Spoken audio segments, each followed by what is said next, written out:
Hello there, and welcome to Sleepy Science Vault. Settle in. Take a slow, deep breath, and let your body begin to relax. Tonight, we're going to explore something that has fascinated humanity for as long as we have been able to look up at the sky. The quiet, the unexplained, the gently unsettling mystery of things we cannot quite identify. For thousands of years, human beings have watched the heavens with wonder, with curiosity, and sometimes with a soft, lingering sense that something else might be out there. And in the modern world, that wonder has taken on a very specific shape. You may have heard the term UFO, unidentified flying object. It's a phrase that carries so much weight, so much imagination. And yet, the word itself is actually quite simple, quite technical, even. The term UFO was officially adopted by the United States Air Force sometime in the 1950s. It was created to describe aerial objects that could not be immediately identified. Simple as that. No grand claims, no dramatic conclusions, just a quiet, neutral label for something that didn't yet have an answer. Before that phrase existed, people used a different term: flying saucers. A more colorful expression, one that came from the newspapers, from the imagination of the public. But the Air Force wanted something more measured, more scientific. And so, UFO was born. And even that term has since been updated. The Pentagon, the great institution at the heart of American military thinking, now officially refers to these phenomena as UAP, unidentified anomalous phenomena. It's a subtle change, but a meaningful one. Anomalous, meaning something that doesn't quite fit the expected pattern. Something that sits slightly outside what we understand. The word has a kind of gentleness to it, doesn't it? Something anomalous isn't necessarily threatening. It is simply different, simply unknown. And that shift in language tells us something important. It tells us that the people studying these events are trying to approach them with open minds, with careful, measured curiosity, rather than fear or dismissal. Let your breathing slow a little more now. There's no rush here. We have all the time in the world. One of the most reassuring things about UFO reports is who makes them. Because it isn't just dreamers or people with vivid imaginations. The reports come from all walks of life. Pilots who spend their careers reading the sky. Air traffic controllers who track hundreds of objects at once. Police officers trained in careful observation. And ordinary civilians going about their ordinary days, who simply look up and see something they cannot explain. There is something oddly comforting about that. The fact that so many different kinds of people, from so many different backgrounds, have shared the same quiet bewilderment, the same gentle puzzlement of seeing something in the sky. and not being quite sure what it was. And governments around the world have taken this seriously. More seriously, perhaps, than many people realize. The United States, the United Kingdom, France, Russia, all of these nations, at various points in history, have released files, classified or otherwise, on UFO sightings within their borders. These weren't dismissed as nonsense. They were investigated, documented, filed away carefully, treated as a genuine subject of inquiry. That alone is worth sitting with for a moment. Entire governments, quietly, carefully, keeping records of things they could not explain. Let that settle over you like a soft blanket. Now, it's important to be honest here, because honesty is part of what makes this topic so interesting. Most UFO sightings, when examined closely, turn out to have ordinary explanations. Aircraft flying at unusual angles, weather balloons drifting silently through clouds, birds catching the light in unexpected ways, reflections off windows, even the planet Venus, which can burn so brightly in the evening sky that it genuinely looks like something approaching. Most sightings resolve themselves quietly, calmly, without drama. But not all of them. A small number of cases, even after expert analysis, even after careful investigation, remain genuinely unexplained, not proven to be anything extraordinary, but not explained away either. Simply open, resting quietly in the category of "we do not yet know."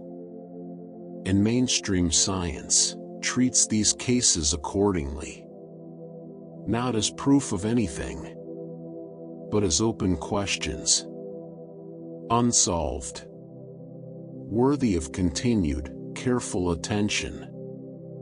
There is something almost peaceful about an unanswered question, when you let yourself sit with it, rather than demanding an answer. You simply hold the mystery gently and breathe. Now let us drift back a little further into history, to the 1940s, a time of great tension in the world, a time when the skies over many nations were watched with tremendous care, because what flew through them mattered enormously. In 1942, something strange happened over Los Angeles. It was wartime, and after a blackout order was issued, radar units and anti-aircraft crews reported unidentified aircraft in the sky above the city. Anti-aircraft fire opened up into the darkness. Searchlights swept across the night. The city held its breath. And yet, when the smoke cleared and the morning came, there were no enemy planes, no wreckage, no explanation that fully satisfied everyone. It became known quietly as the Battle of Los Angeles. A night when the sky seemed to hold something that no one could quite account for.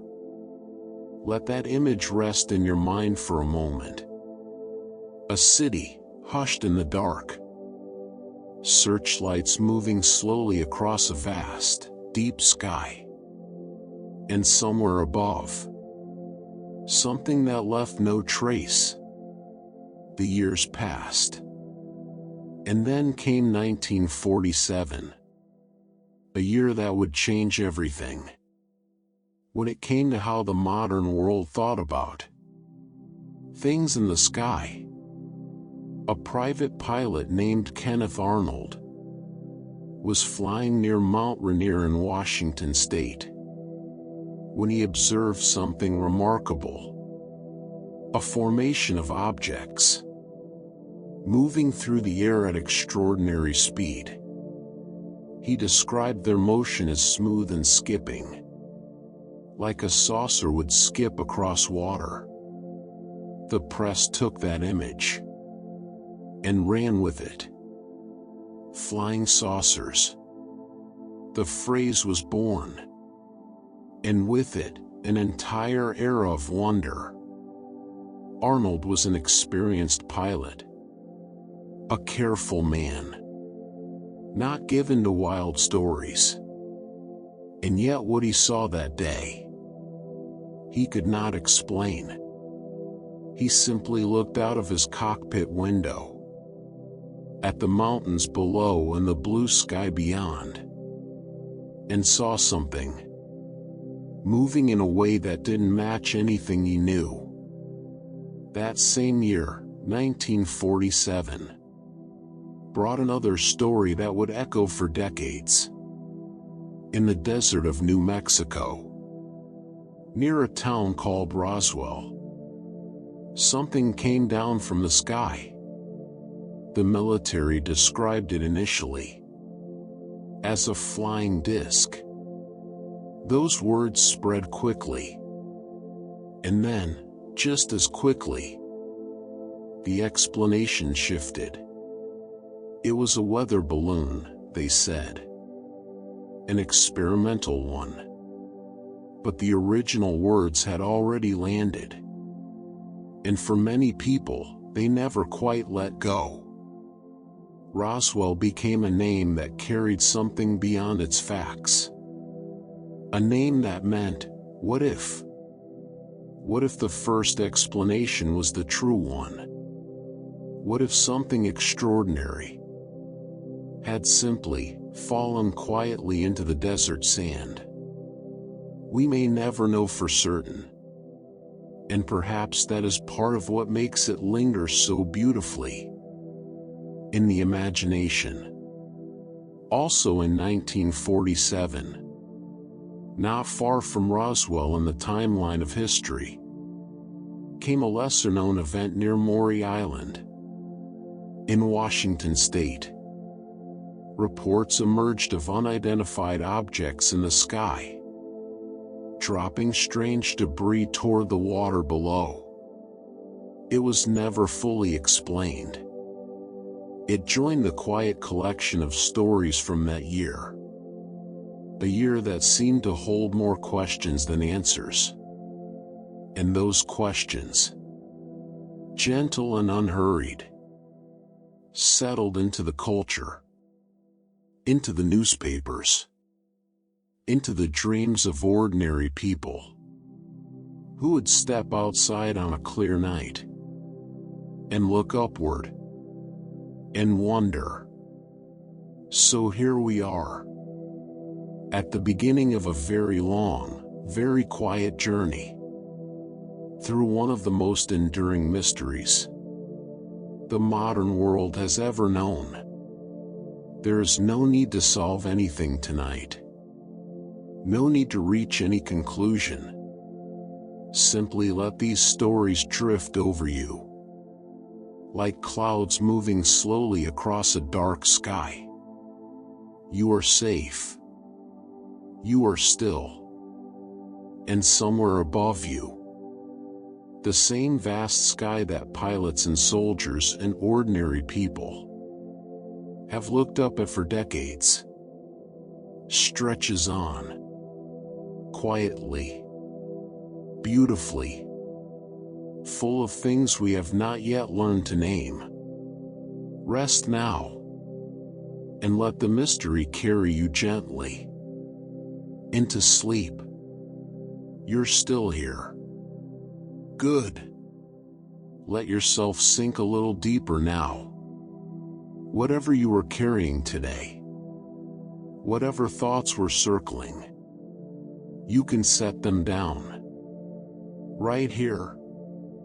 Right now. We're going to continue our quiet journey through one of humanity's most enduring mysteries. There's no need to hold on to anything tonight.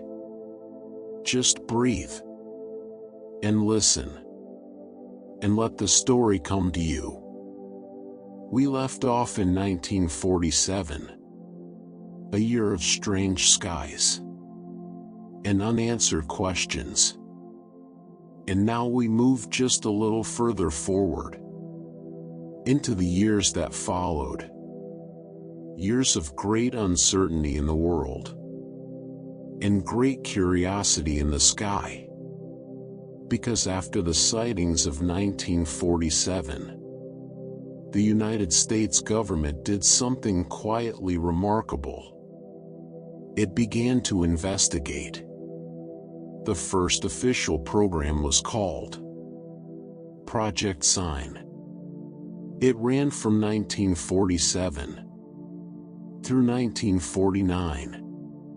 A small, careful effort, tucked away inside the U.S. Air Force, staffed by people whose job it was to look at the reports and try to make sense of them.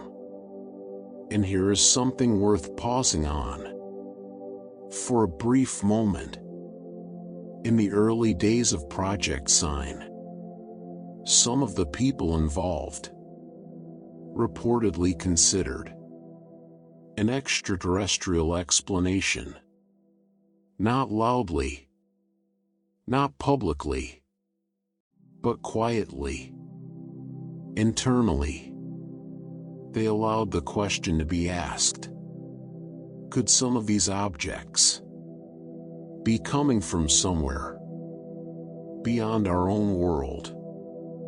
The idea was ultimately set aside, dismissed, pushed gently off the table.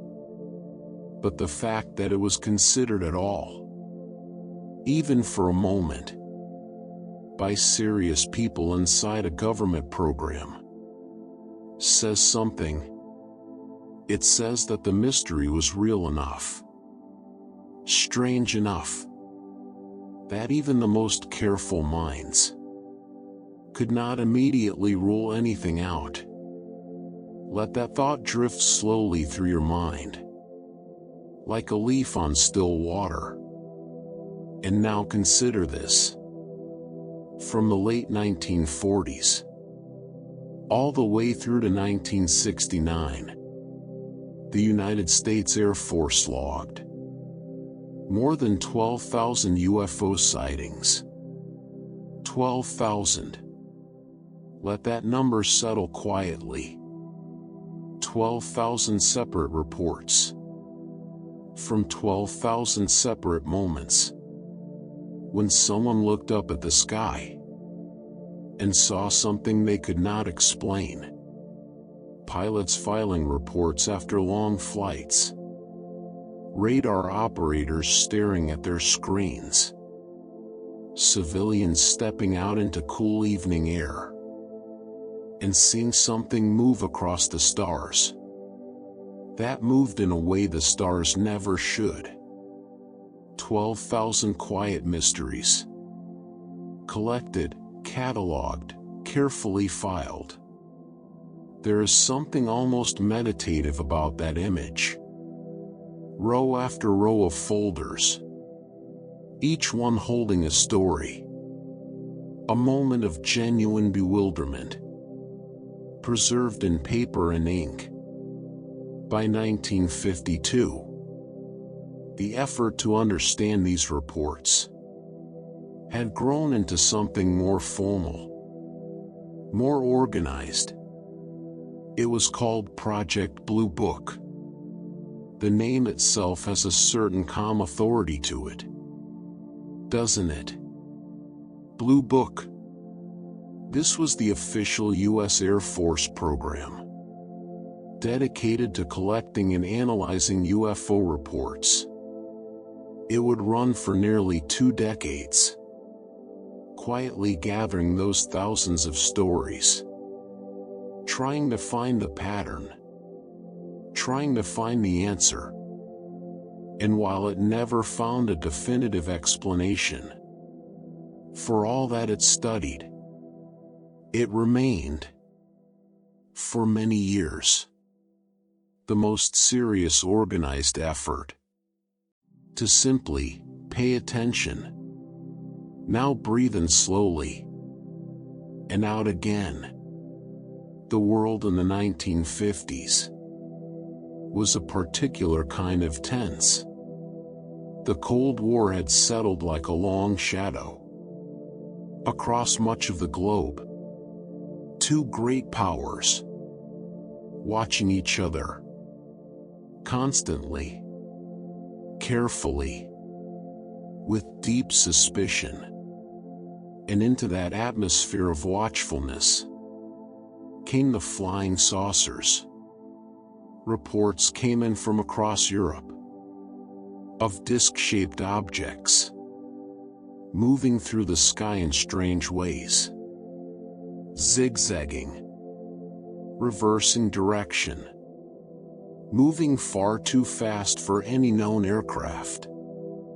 And military planners, already stretched thin with worry, had to consider a troubling possibility. Were these ours? Or were they theirs?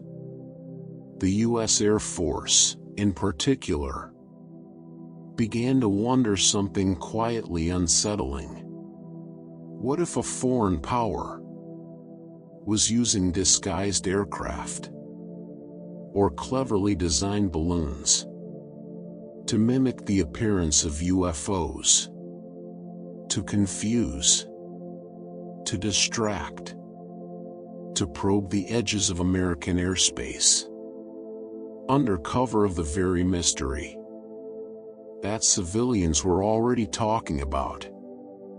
It was a strange kind of strategic thinking, using the unknown as a kind of camouflage. And alongside that military concern came another worry, one that was perhaps more human, more delicate. Intelligence officials began to think carefully about what would happen if the public eventually learned that some of the things they had been seeing in the sky were not mysteries at all, but secret military tests. Because the United States was conducting extraordinary experiments in the post-war years.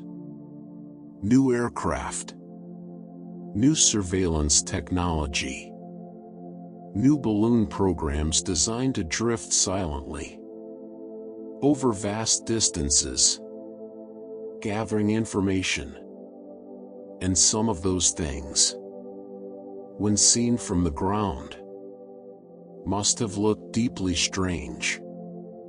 The worry was this: if people later found out they had been told nothing, or told the wrong thing, would they still trust the institutions that were supposed to protect them?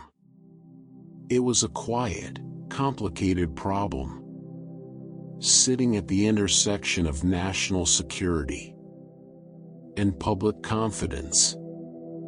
And it led to a decision. A secret panel was convened, known as the Robertson Panel, named after the physicist who led it. And its recommendation was measured, but significant. Downplay the UFO stories, not because the phenomena weren't real or weren't worth investigating, but because the panel worried that too much public attention, too much excitement, could create a kind of noise that would make the real signal harder to hear. Or perhaps because it would make certain other things harder to keep quiet. The recommendation was simple: calm the conversation, lower the temperature, guide public attention gently in another direction.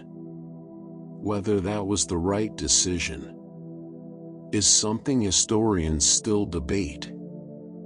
Quietly, carefully. But for now, simply let it rest. Breathe out slowly. We are in no hurry. And now, let us turn to one of the most remarkable moments in this entire story. A summer night in 1952, over Washington, D.C., the capital of the United States, the city that holds the White House, the Capitol building, the great monuments of a nation. Something appeared on radar. Not once, but multiple times. Over multiple nights. Radar operators at two separate facilities both tracked objects moving through restricted airspace above the Capitol. Objects that moved strangely, that appeared and disappeared, that did not behave like any known aircraft. And so, jet fighters were scrambled. Pilots climbed into their cockpits in the middle of the night and flew up into the dark sky over one of the most watched cities in the world to investigate. Some pilots reported seeing lights that moved in ways they couldn't explain. Others found nothing. The objects on the radar screens seemed almost to be aware of the jets, moving away when the planes approached, returning when they left. The newspapers were not quiet about it. Flying saucers over the Capitol. It was a headline that the government was deeply uncomfortable with. And in the days and weeks that followed, explanations were offered. Atmospheric temperature inversions. Layers of warm air sitting above cooler air can cause radar signals to bend and bounce, creating ghost returns, phantom contacts, things that appear on a screen but may not be there at all. And that explanation satisfied many people, but not everyone, because some of what the pilots described, some of what the radar operators reported, did not fit neatly into the temperature inversion explanation. And so the 1952 Washington flap, as it came to be known, settled into UFO history as something that was explained, and yet not entirely resolved. A story with a tidy ending that somehow still leaves a door gently ajar. Breathe in and out. Let us stay in the 1950s for just a moment longer, because there is one more story from this era that deserves to be told quietly, in the dark. It involves a United States Senator, a man named Richard Russell. Senator Russell was traveling by train through the Soviet Union in 1955 He was not a man given to fantasy. He was a senior, respected figure. One of the most powerful legislators in the country. And from the window of that train, somewhere in the vast, dark interior of the Soviet Union, he and members of his party reported seeing unidentified objects rise from the ground and move through the sky. The report was classified, kept quiet for years. Because what do you do when a United States senator inside Soviet territory sees something in the sky that he cannot explain? You file it carefully. You keep it very still. And you add it to the long, quiet collection of things that serious people in serious positions witnessed and could not account for. There's something about that image that lingers. A train moving slowly through the Soviet countryside. The landscape dark and vast outside the window.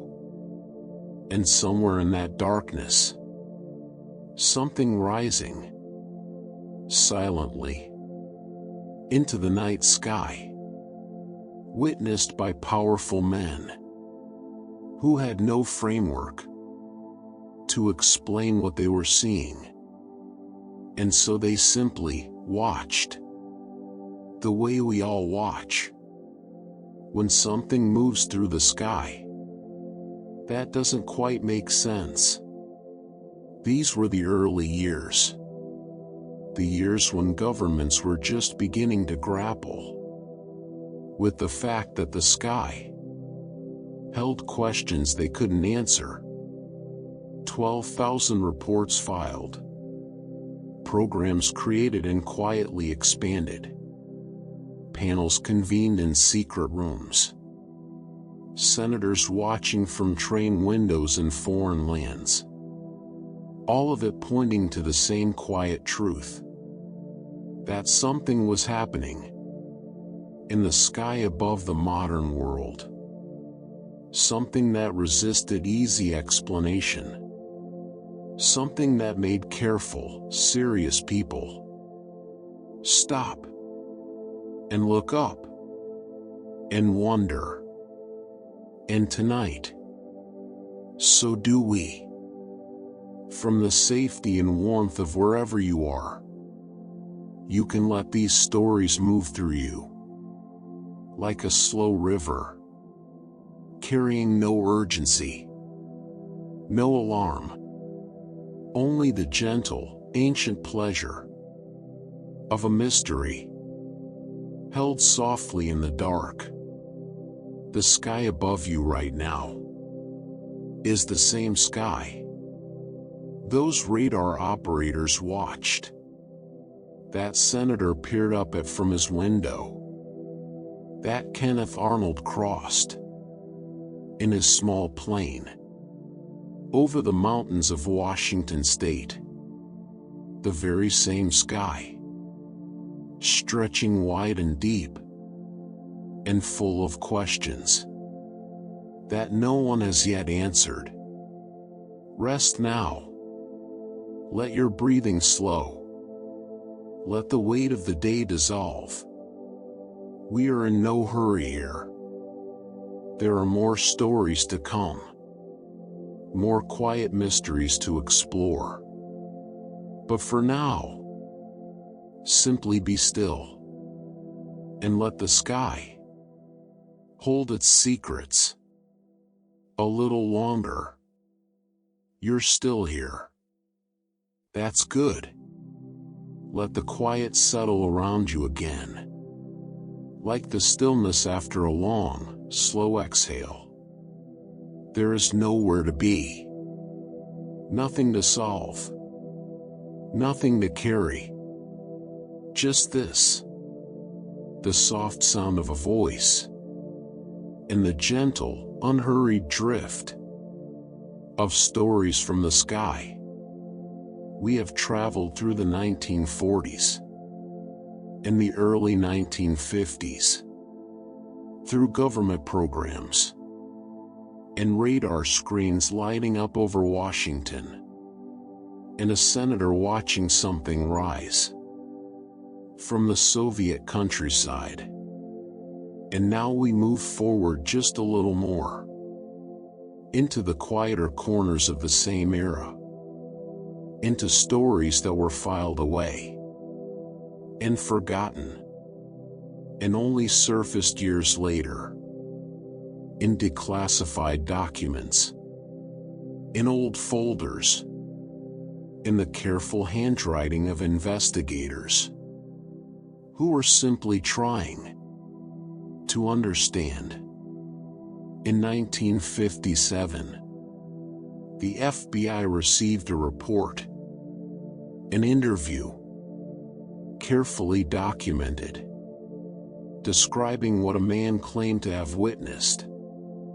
He said he saw a large circular craft rising from the ground, not descending from the sky, not passing overhead, but rising, as if it had been resting somewhere below, hidden, and then quietly, without warning, lifted itself upward into the air.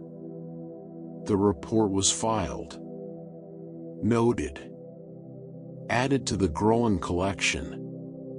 There was no dramatic conclusion, no follow-up headline, just a man, and what he said he saw, and a typed page that sat quietly in a drawer for decades. That same year, across the Atlantic, over the southwestern tip of England, over Cornwall, with its ancient cliffs and gray winter skies, another account emerged. A huge circular disk, reported in the sky above Cornwall. And in the years that followed, investigators would link that sighting to something called unusual cloud illumination, a phenomenon where light refracts and scatters through certain atmospheric layers, creating shapes and glows that can look remarkably structured, remarkably intentional. But at the time, in the moment, to whoever looked up and saw it, it must have seemed like something else entirely. Breathe slowly. Settle a little deeper. These were years of extraordinary tension. NATO had been formed. Bases were established across Western Europe. Radar towers and airstrips, and the quiet hum of military vigilance stretched across an entire continent. And into that watchful landscape came a particular kind of report that made military planners deeply uneasy. Saucer-like objects hovering over NATO bases, not passing through, not moving quickly across the sky, but hovering, still, patient, over some of the most sensitive military installations in the world, with no identified source, no scrambled aircraft that matched, no weather balloon that explained the behavior. Just something sitting quietly above a place it had no business being. You can imagine the feeling in those control rooms. The low light, the hum of equipment, someone pointing at a radar return, and the slow, uncomfortable realization that no one quite knew what they were looking at. And near nuclear facilities, near the most sensitive research sites of the Cold War, similar reports accumulated. Objects observed near places where the most powerful and most carefully guarded technology on Earth was being developed. Many researchers would later suggest that some of these sightings were simply experimental aircraft, built in secret, tested in remote locations, and witnessed by people who had no idea what their own government was flying. There's a certain quiet irony in that. The mystery hiding not in the stars, but in a classified hangar just over the horizon. Still, even that explanation doesn't account for everything. Some of those reports remain open, filed under the same gentle heading as so much else in this story. Unknown. Let that word rest softly in your mind. Unknown. Not frightening, not urgent, just open, like a window left ajar on a quiet night. And now, we lift our gaze from the military files and the classified folders, and we look at something broader, something cultural, something that tells us as much about human beings as it does about the sky. The 1950s were a remarkable decade. The war was over. The world was rebuilding. And technology was moving faster than ever before. And right alongside the radar towers and the secret test flights, something else was happening. The movies. Science fiction was blooming. Stories of rocket ships and alien visitors, of strange creatures from distant worlds, filled the cinema screens of America and Europe. The War of the Worlds, Invasion of the Body Snatchers, The Day the Earth Stood Still. Films that captured the imagination and planted images deep in the cultural mind. Shining discs descending through clouds. Lights in the night sky that moved with impossible grace. The sense that somewhere out there, something was watching. And it is impossible to fully separate that cultural moment from the UFO boom that happened alongside it. People were primed to see what they had been shown. The human mind is extraordinary in that way. We are pattern recognition creatures. We see shapes in clouds, faces in wood grain, meaning in coincidence. And when a culture is saturated with images of flying saucers, it becomes much easier to look at a light in the sky and think, that one looks different. And then there's the question of how reports spread. Because once a UFO wave began in a region, once the newspapers started covering it, something interesting happened. More people started to report sightings. Not necessarily because more things were in the sky, but because more people were looking, and more people were willing to describe what they had always seen, but never thought to mention. A light they had assumed was a plane, a shape they had written off as a cloud, suddenly seemed worth noting. worth calling in, worth adding to the conversation. It's a deeply human pattern. We are social creatures. We take our cues from one another. And when the people around us say, "Look up. Something is happening," we look up. And what about the photographs? Because the 1950s and 60s produced some of the most famous UFO photographs ever taken. Grainy black and white images of disc-shaped objects hovering against pale skies. Images that circulated in newspapers and in the early UFO magazines that were beginning to appear on newsstands.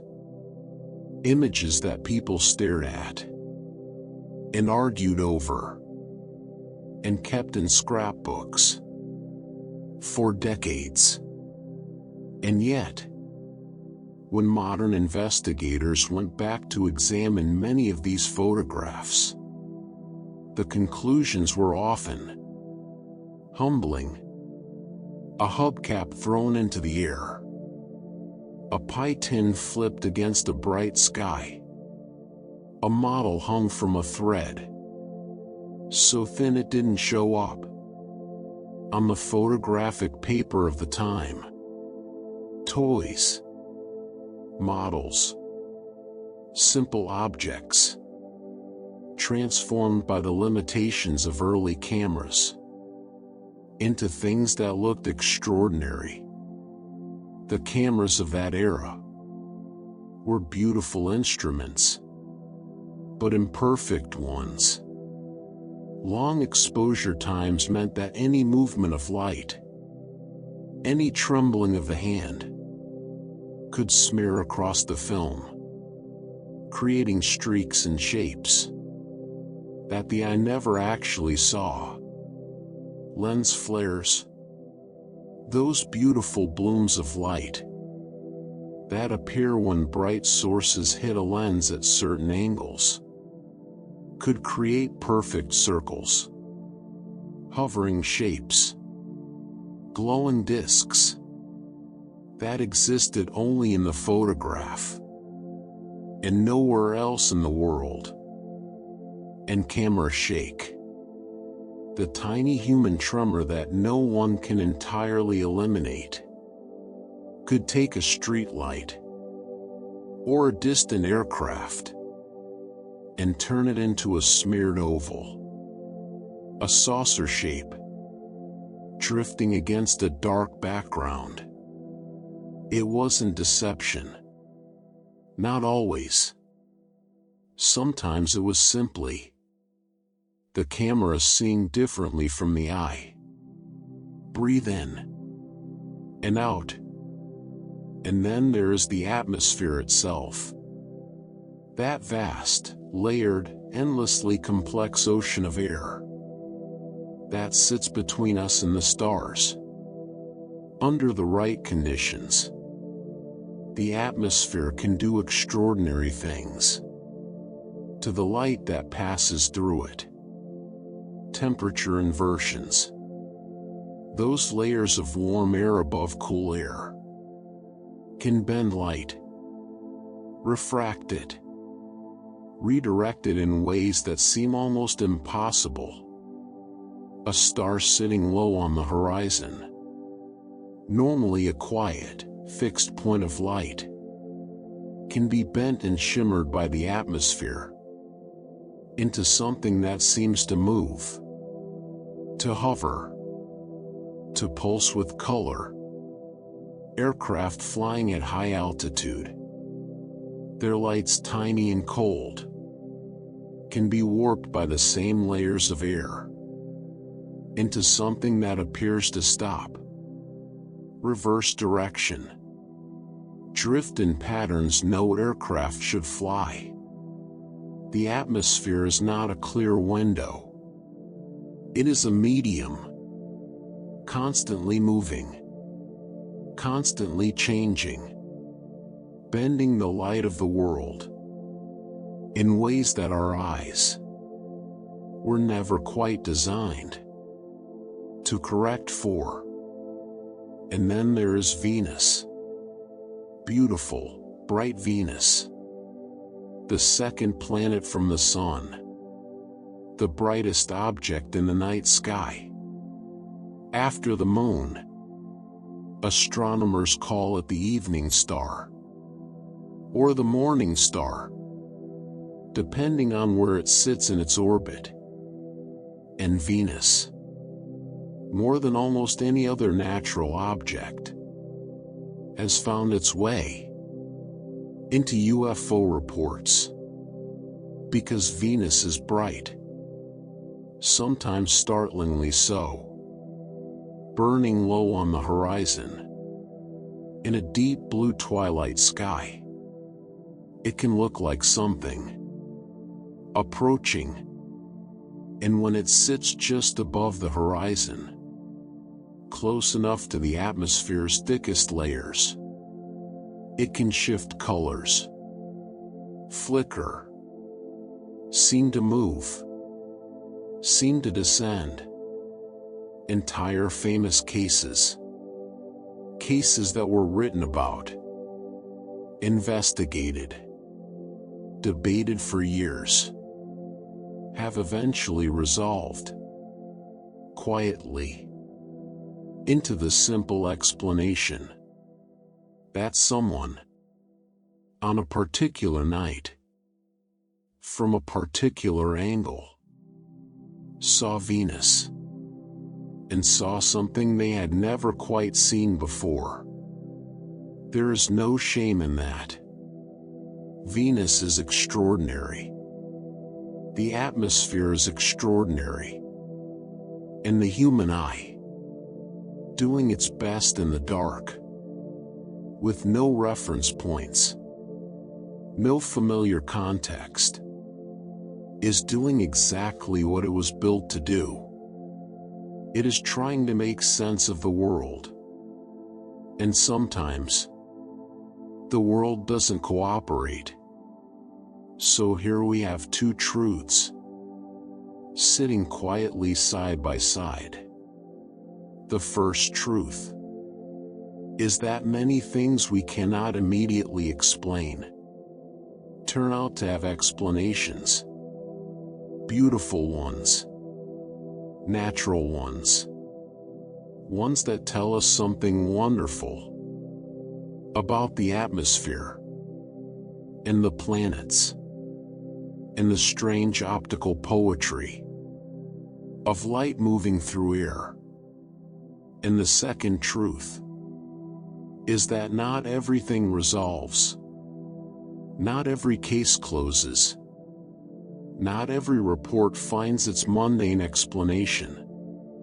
And those that remain open sit quietly at the edge of what we know, patient and still, like stars just below the horizon that haven't risen yet. Both truths can exist together. You don't have to choose. You can hold the wonder of the unknown right alongside the wonder of the explained, and find that both are beautiful in their own way. Let your body rest now. Feel the weight of yourself settling, sinking, softening. The sky above you, full of planets and stars and atmosphere and light, is doing what it always does. Quietly, continuously, bending and shimmering and turning. And somewhere in all of that are questions that remain gently unanswered, waiting, as questions always wait, for the curious, for the patient, for the ones who don't need an answer tonight. Rest now. We'll carry the mystery with us a little further when you're ready. Still with me? Good. Let the quiet find you again. If your mind has been wandering, that's perfectly all right. Let it wander. Let it drift. And when you're ready, let it settle back here, into the soft darkness, into the gentle flow of the story. We've been exploring the world of the unexplained, moving slowly, unhurried, through decades of mystery. And tonight we continue by looking first at something very close to home: the ordinary conditions under which extraordinary things are seen. Consider a clear, dark night. The kind of night where the sky feels impossibly deep, where stars appear in layers, close ones bright and sharp, distant ones soft and hazy. A whole universe visible just by lying back and looking up. These are the nights when UFO reports increase. Not because more unusual things are in the sky, but because the sky itself becomes so much more visible. On cloudy nights or bright urban nights, the sky is hidden, muted, reduced to a handful of stars and the orange glow of city lights.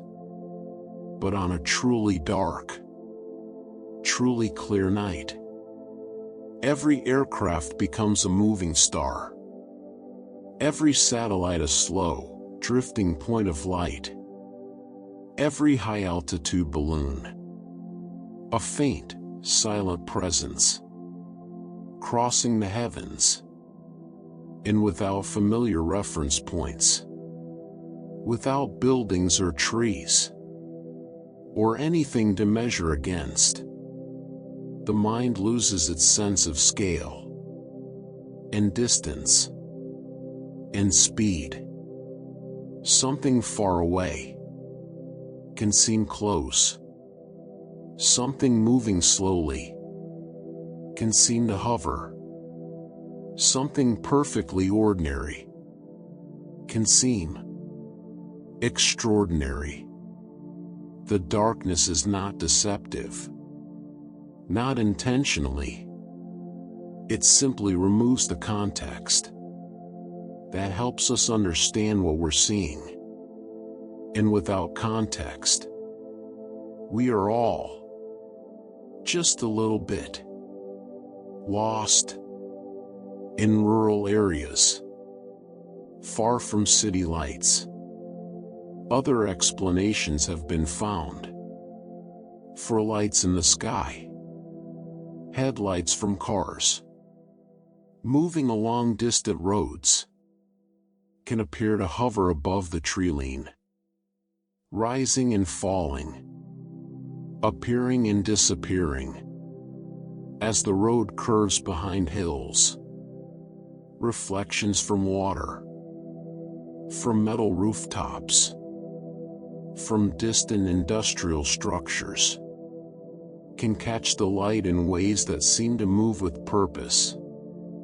Grain elevators, radio towers, mining operations, all produce lights that someone miles away in the dark might see and wonder about. The world is full of light, much of it unnoticed during the day. But at night, every light becomes a question. Breathe slowly. There is no hurry. Now we come to something more personal, more interior, because not all mysterious experiences happen in the open sky. Some happen in the borderland between sleep and waking, Sleep paralysis is a phenomenon that has been recorded across cultures, across centuries. It happens in the moments just as sleep begins, or just as it ends. The body becomes still, deeply still, unable to move, while the mind remains partially aware. And in that strange borderland state, the brain can produce experiences that feel absolutely real. A presence in the room, a figure standing at the edge of vision, a sense of weight, of pressure, of something leaning close. For centuries, different cultures described these experiences differently. A demon, a spirit, a night hag, a visitor. And in the modern era, some researchers have suggested that certain alien encounter experiences may share their roots with this same ancient phenomenon. The paralysis, the figures, the sense of being watched or examined, the overwhelming feeling of something deeply real happening just beyond explanation. This is not said to diminish those experiences. Whatever the source, whatever the mechanism, the experience itself is real to the person having it. Vivid, frightening, unforgettable. It simply means that the human mind, in its most vulnerable and extraordinary states, is capable of creating experiences that leave lasting impressions. The mind is its own kind of mystery, and perhaps that is as wondrous as anything in the sky. Some reports involving alien-like figures, investigated carefully over the years, have been traced to other sources. Stress, exhaustion, intense psychological pressure can produce perceptions that don't reflect the external world. And some, when examined closely, turned out to be deliberate fabrications. Stories constructed carefully for attention, or for reasons that are harder to explain. But even knowing that, even holding that awareness, does not drain the mystery entirely, because the landscape of UFO history is vast. And for every case that closes, another remains open, patient, quiet, unresolved. And now, we travel, not just through time, but around the world. Because the sky belongs to everyone, and the mystery has never respected borders. Let us begin in Italy. In the autumn of 1954, over the city of Florence, one of the most beautiful cities in the world, with its ancient domes and red-tiled rooftops, its wide river, its soft golden light. A football match was underway. Thousands of people gathered in the stadium, watching the game, absorbed in the ordinary pleasures of a Sunday afternoon. And then someone looked up, and then someone else, and soon, the crowd in the stadium had turned their faces skyward, towards something moving above the city. A flying cigar. That was how they described it. Long, cylindrical, moving slowly through the Florence sky. And as it passed, something fell from it, or seemed to. Fine, thread-like material, drifting down toward the earth, catching the afternoon light, landing on rooftops, on the grass of the stadium, on the upturned faces of the crowd. The material was collected, examined, described as gossamer thin, almost weightless. And then, as these things sometimes do, it dissolved, leaving almost nothing behind. Only the memory of thousands of witnesses, and a question that has never been fully answered. Let that image drift through your mind.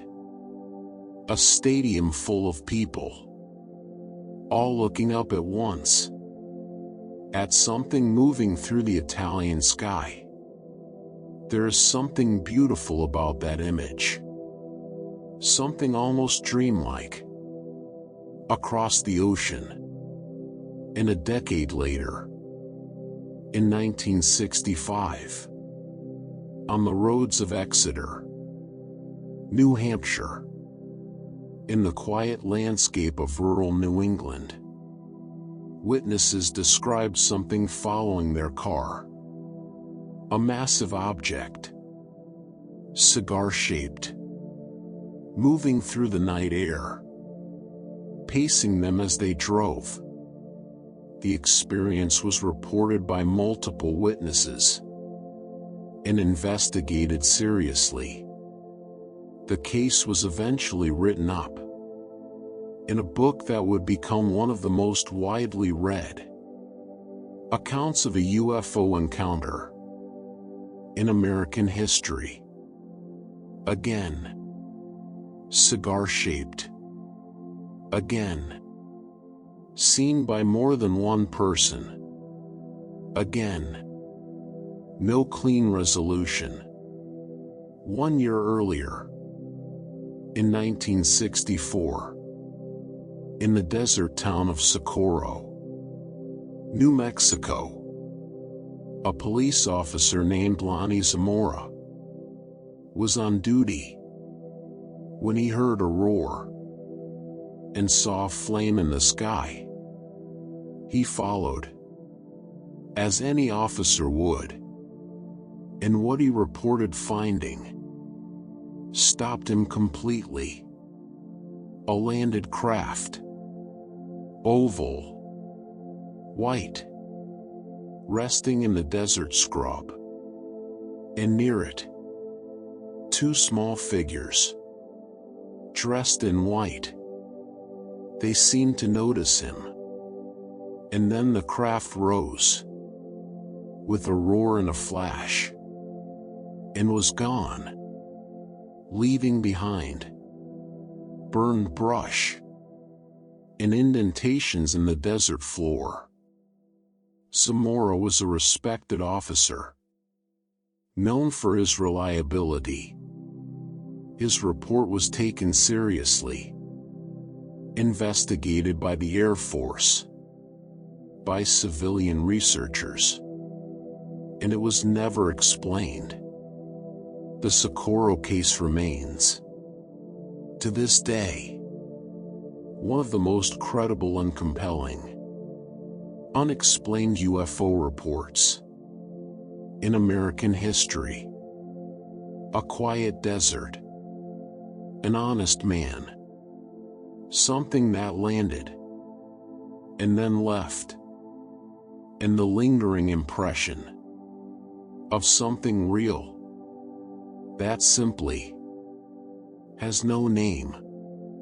Breathe in and out. Feel the ground beneath you. solid and steady. In 1966, in the state of Michigan, a wave of sightings led to an explanation that would become famous, not for what it explained, but for how it was received. Witnesses across the region reported strange lights moving through the sky, hovering over fields, appearing near roads and farmhouses. An astronomer was brought in to investigate. Dr. J. Allen Hynek, a man who had worked for years as the scientific consultant for Project Blue Book, a man who had spent his career explaining UFO reports.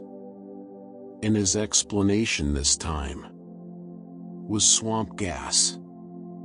The lights, he suggested, were caused by gases rising from marshy ground, methane and other organic compounds, igniting or glowing faintly. In the cold Michigan nights, the public reaction was something less than satisfied. Swamp gas.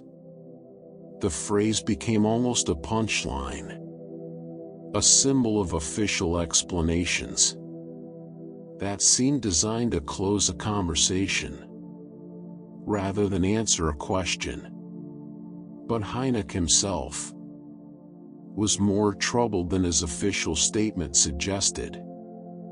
He would go on to become one of the most respected advocates for taking UFO reports seriously, coining the famous phrase, close encounter. The swamp gas explanation had not satisfied him either. Not entirely.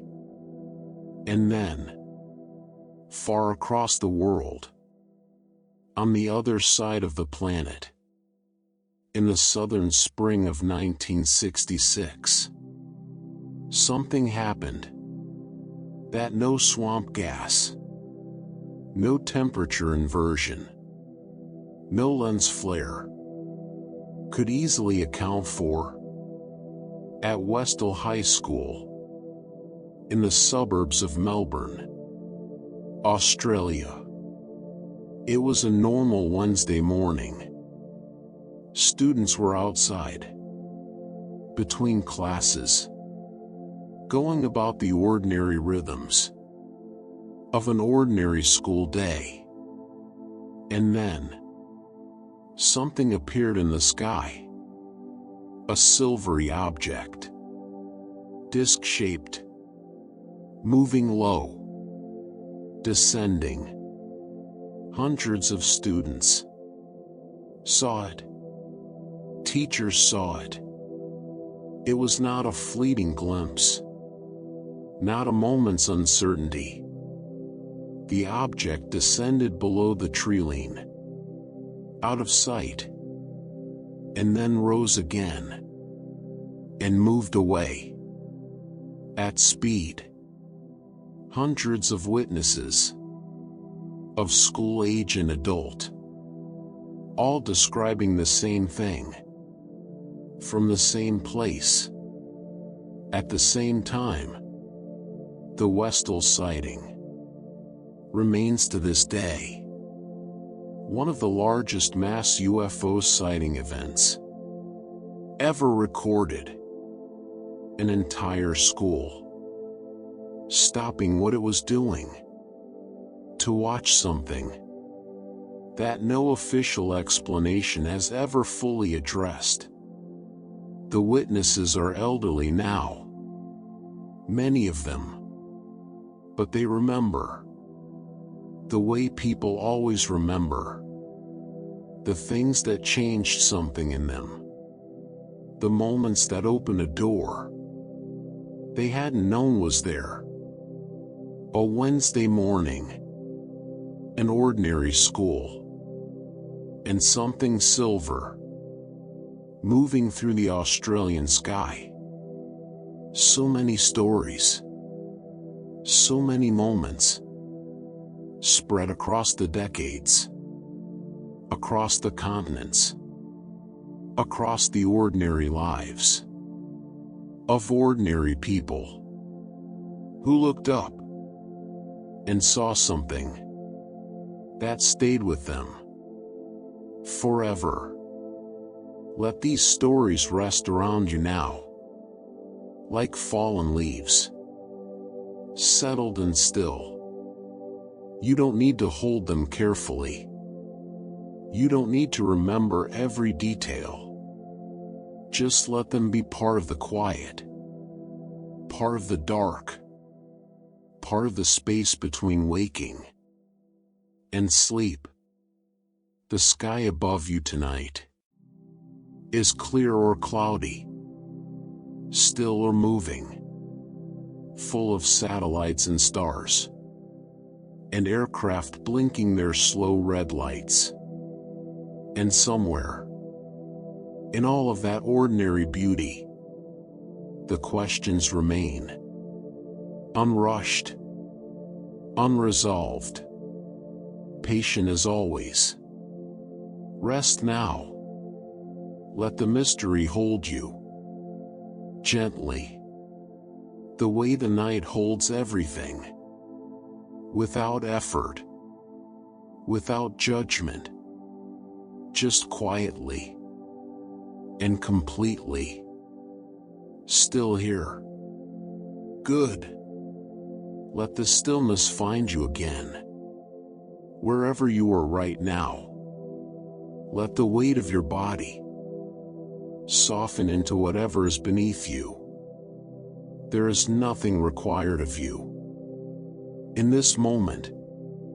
Nothing to decide, nothing to figure out. Just the quiet, and the dark, and the slow movement of stories from across the world. Tonight we travel further into the decades that followed. We move through time gently, the way water moves through stone, slowly, without force, leaving only the softest impression. And we begin on the eastern coast of Canada, on an October night in 1967. Shag Harbor. Even the name has a certain stillness to it. A small fishing village on the southern tip of Nova Scotia, where the Atlantic meets the land. In a long, quiet shoreline, on the night of October 4th, witnesses reported seeing lights descending toward the water, not moving across the sky, not rising, but descending, falling gently toward the surface of the harbor. And then, the lights went into the water and did not come back up. Search and rescue crews were dispatched, because that is what you do. When something goes into the water, you treat it as an emergency. You send boats.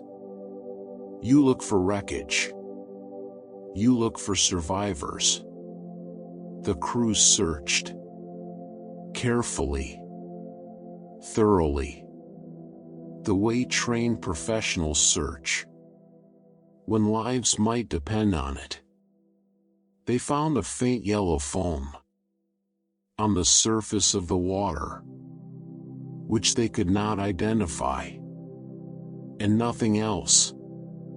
No wreckage, no aircraft debris, no explanation.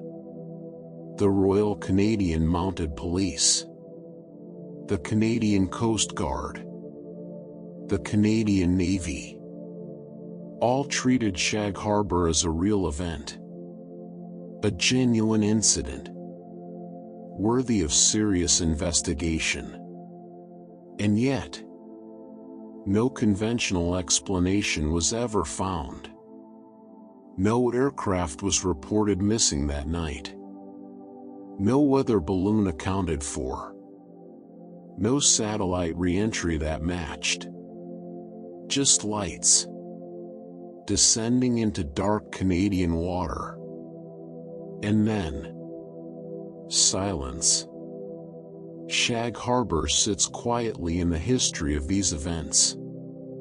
Not as a solved case, but as one of the most officially documented and genuinely unexplained incidents ever recorded. A harbor, a night, a disappearance, and the long, still question of what went into the water. Breathe slowly. Let the image settle. Dark water. A small village. Lights descending. We move forward now. 13 years. To the forests of England.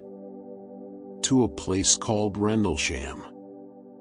A dense woodland, sitting between two Royal Air Force bases, in the county of Suffolk, on the eastern coast of Britain, in the final days of December 1980. United States Air Force personnel, stationed at one of those bases, reported something in the forest, not in the sky, but among the trees. Lights moving between the pines, and something more. A craft, some said. Triangular, silent, resting on the forest floor. One serviceman reported touching it, feeling the surface of something that should not have been there. Others reported strange markings on the trees. Radiation readings taken at the site. A tape recording made by a senior officer, narrating what he was seeing, in a voice measured and professional, and quietly shaken. The official explanation pointed to the beam of a nearby lighthouse, sweeping through the trees, creating moving patterns of light into military vehicle lights, misidentified in the dark. But the men who were there, many of them, have never accepted that explanation. They were trained military personnel, experienced, disciplined, familiar with lighthouses and vehicles, and the ordinary shapes of the night. And what they described was not a lighthouse. The Rendlesham Forest incident remains one of the most debated, most investigated, and most enduringly mysterious UFO cases in European history. A forest, a winter night, and something among the trees that left people asking questions for the rest of their lives. We cross now to the skies of the Middle East, to Iran, in the year 1976. It was September, and reports of a bright object in the sky over the city of Tehran prompted the Iranian Air Force to respond. 2 F-4 Phantom jets were scrambled. Experienced pilots, flying sophisticated aircraft, sent to intercept whatever was out there. And what followed was deeply unsettling to everyone involved. As the first jet approached the glowing object, Its instruments failed. Communications went down. The pilot turned away, and the systems came back. The second jet tried to close in, and also experienced instrument failure. At one point, the pilots reported a smaller object detaching from the larger one and moving toward them at extraordinary speed. They attempted to fire and found their weapon systems had stopped responding. The Tehran incident was later analyzed by a U.S. Defense Intelligence Agency report, which described it as an outstanding case, one that warranted serious scientific study. Experienced military pilots in pursuit of an object that seemed to disable their aircraft and then withdraw on its own terms. Let that settle quietly. There is no need to reach for conclusions. Simply hold the strangeness of it. Two jets, a glowing object, and instruments going dark over the lights of Tehran, and then to the frozen skies above Alaska. In November of 1986, a Japan Airlines cargo flight was making its long way across the North Pacific. A routine flight, experienced crew, a clear night, and then something appeared alongside the aircraft. The captain described a massive object, cigar-shaped, enormous, moving in formation with the plane, as if keeping pace with it. The object was tracked on radar by Anchorage Air Traffic Control. The crew reported it for nearly an hour as it accompanied them silently through the Alaskan night. An hour. Not a glimpse. Not a moment of confusion, but a sustained, extended, shared experience by a professional flight crew over one of the most remote landscapes on Earth. The case was investigated and never definitively explained. It drifts through UFO history, like the object itself drifted through that Alaskan sky. Long, slow, difficult to dismiss. Breathe in and out. Feel the quiet around you. We move to Europe now, to the small, peaceful country of Belgium. In the autumn of 1989, and continuing through 1990, something extraordinary began happening. Over the Belgian countryside, silent triangular objects appeared in the skies. Not once, not twice, but again and again. Over many months, thousands of witnesses reported seeing large, dark, triangular shapes moving slowly through the night, without sound, with lights at each corner. The Belgian Air Force scrambled jets multiple times to investigate. Radar contacts were made. The objects were tracked. And then they were gone, accelerating away at speeds that left the jets far behind. The Belgian wave, as it came to be known, was remarkable for many reasons.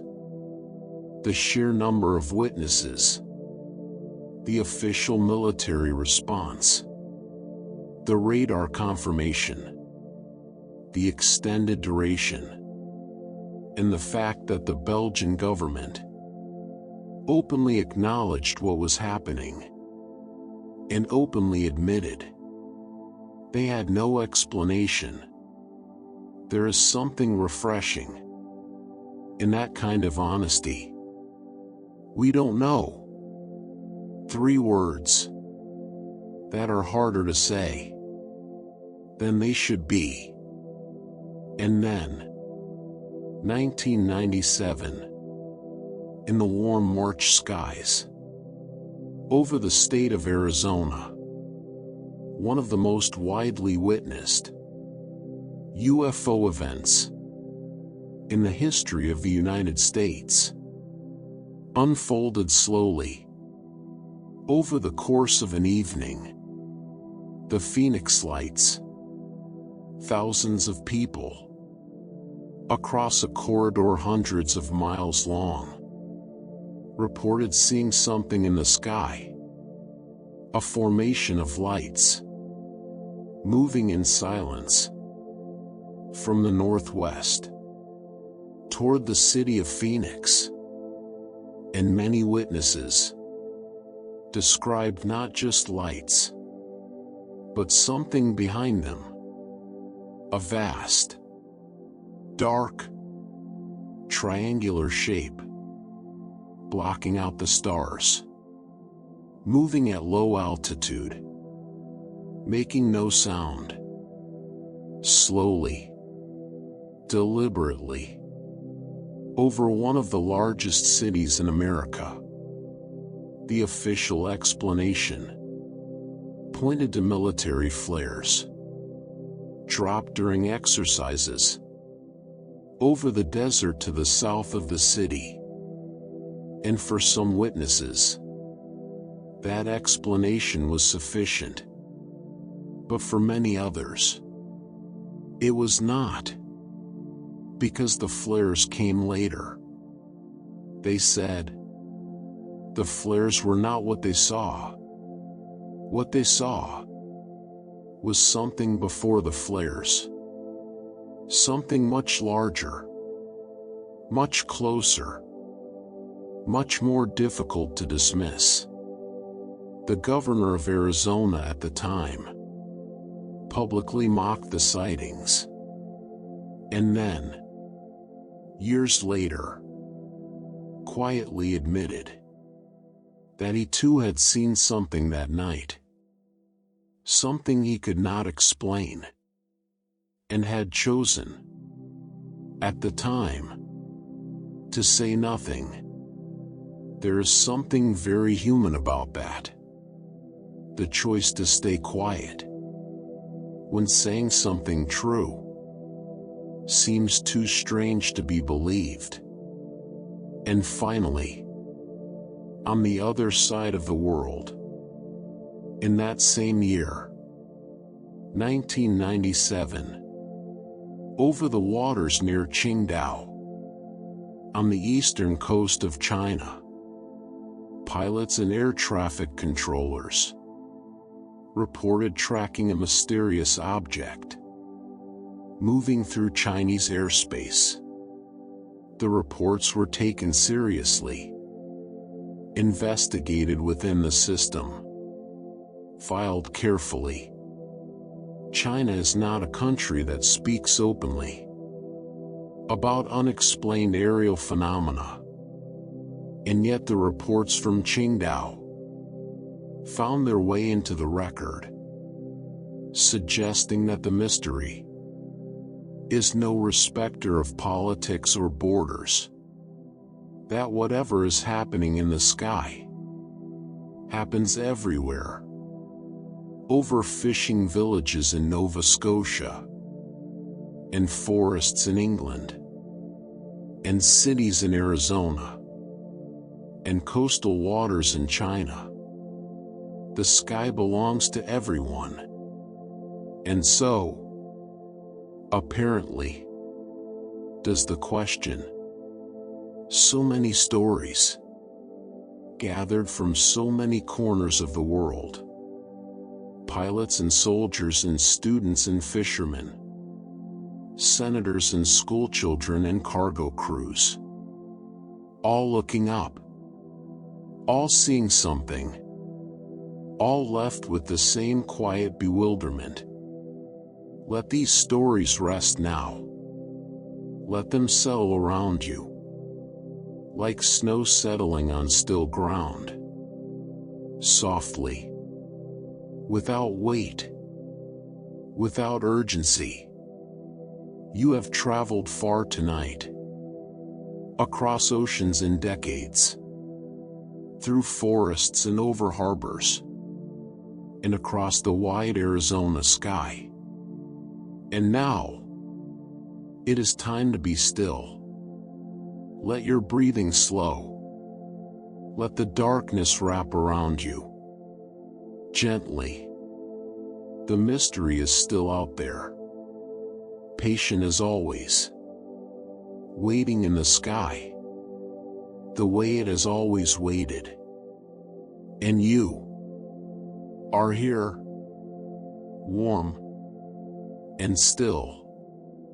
And drifting. Slowly. Towards sleep. Rest now. Let yourself arrive here again.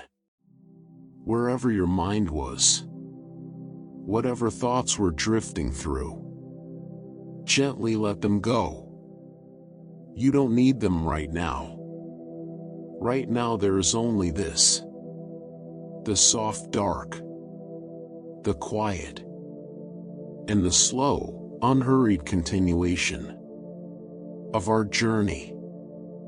We have traveled so far together. Through decades. Through continents. Through the accounts of soldiers and pilots. Schoolchildren and fishermen. All of them looking up.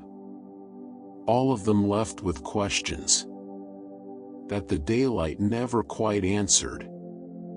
And tonight we continue. Moving gently forward. Through more stories. More moments. More of the long, patient mystery that has followed humanity through the modern age.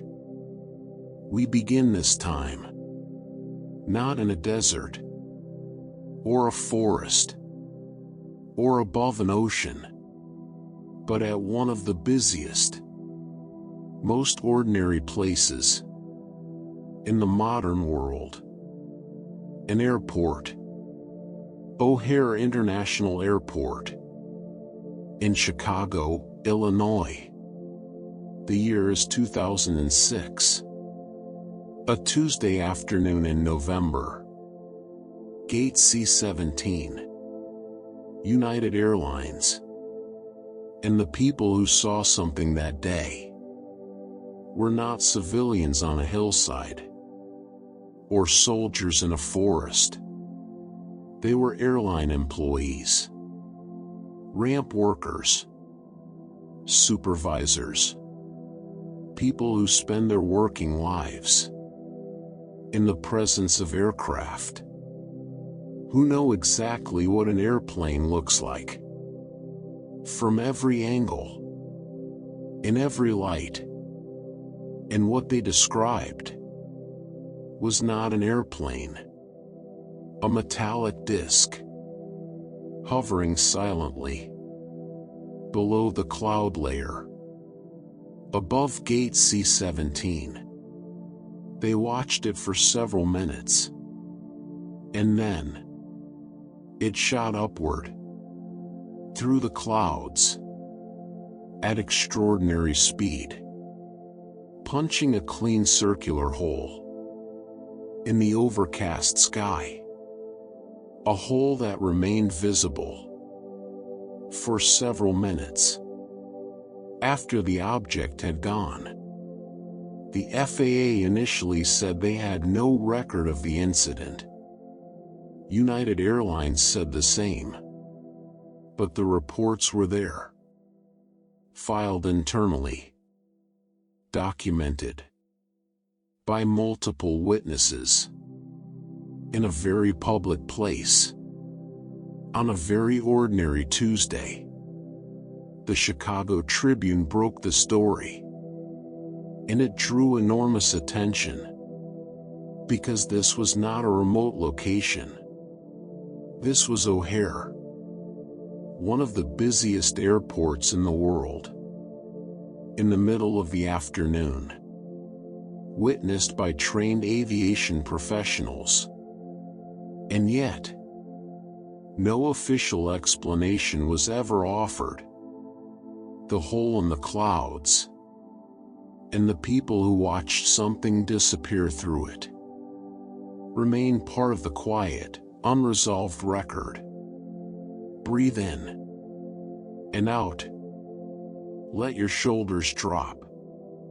Now we travel back in time to 1973, to the banks of the Pascagoula River in the state of Mississippi.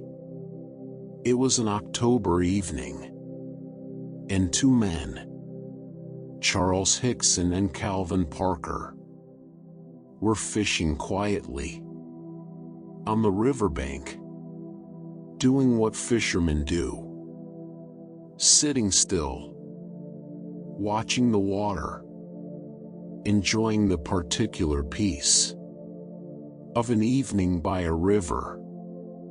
And then they reported something they would never forget. A craft, they said, appeared above the water. And what followed was one of the most detailed and one of the most personally affecting close encounter accounts ever documented in the United States.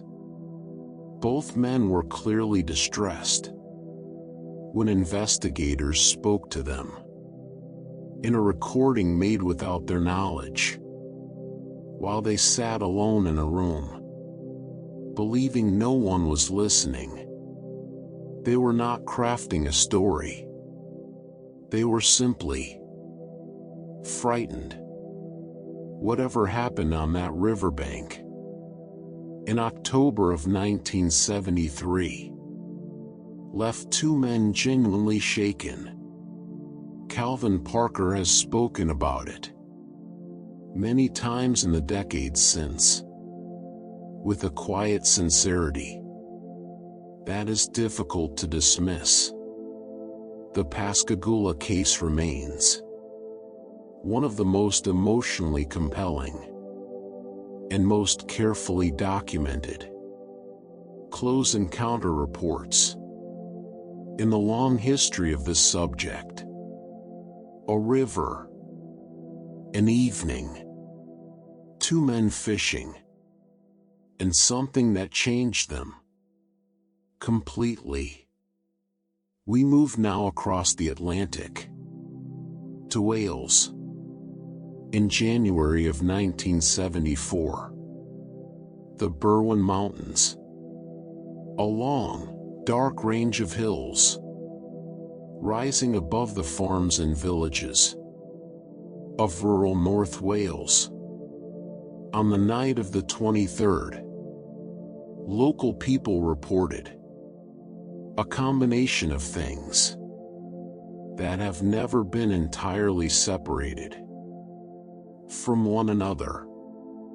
A loud explosion, or something that sounded like one, felt through the ground.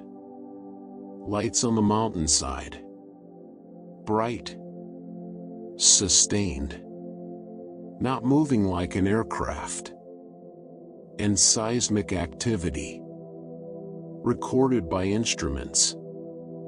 At roughly the same time, the official explanation pointed to an earthquake and a meteor occurring close together. A coincidence of natural events that together created something That felt like more than coincidence. But witnesses on the ground described lights that lingered long after any meteor would have faded. And the lights on the mountain have never been fully explained. The Berwyn Mountain incident settled into Welsh folklore and into UFO history simultaneously. A story that lives at the meeting point of the geological, the astronomical, and the genuinely unknown.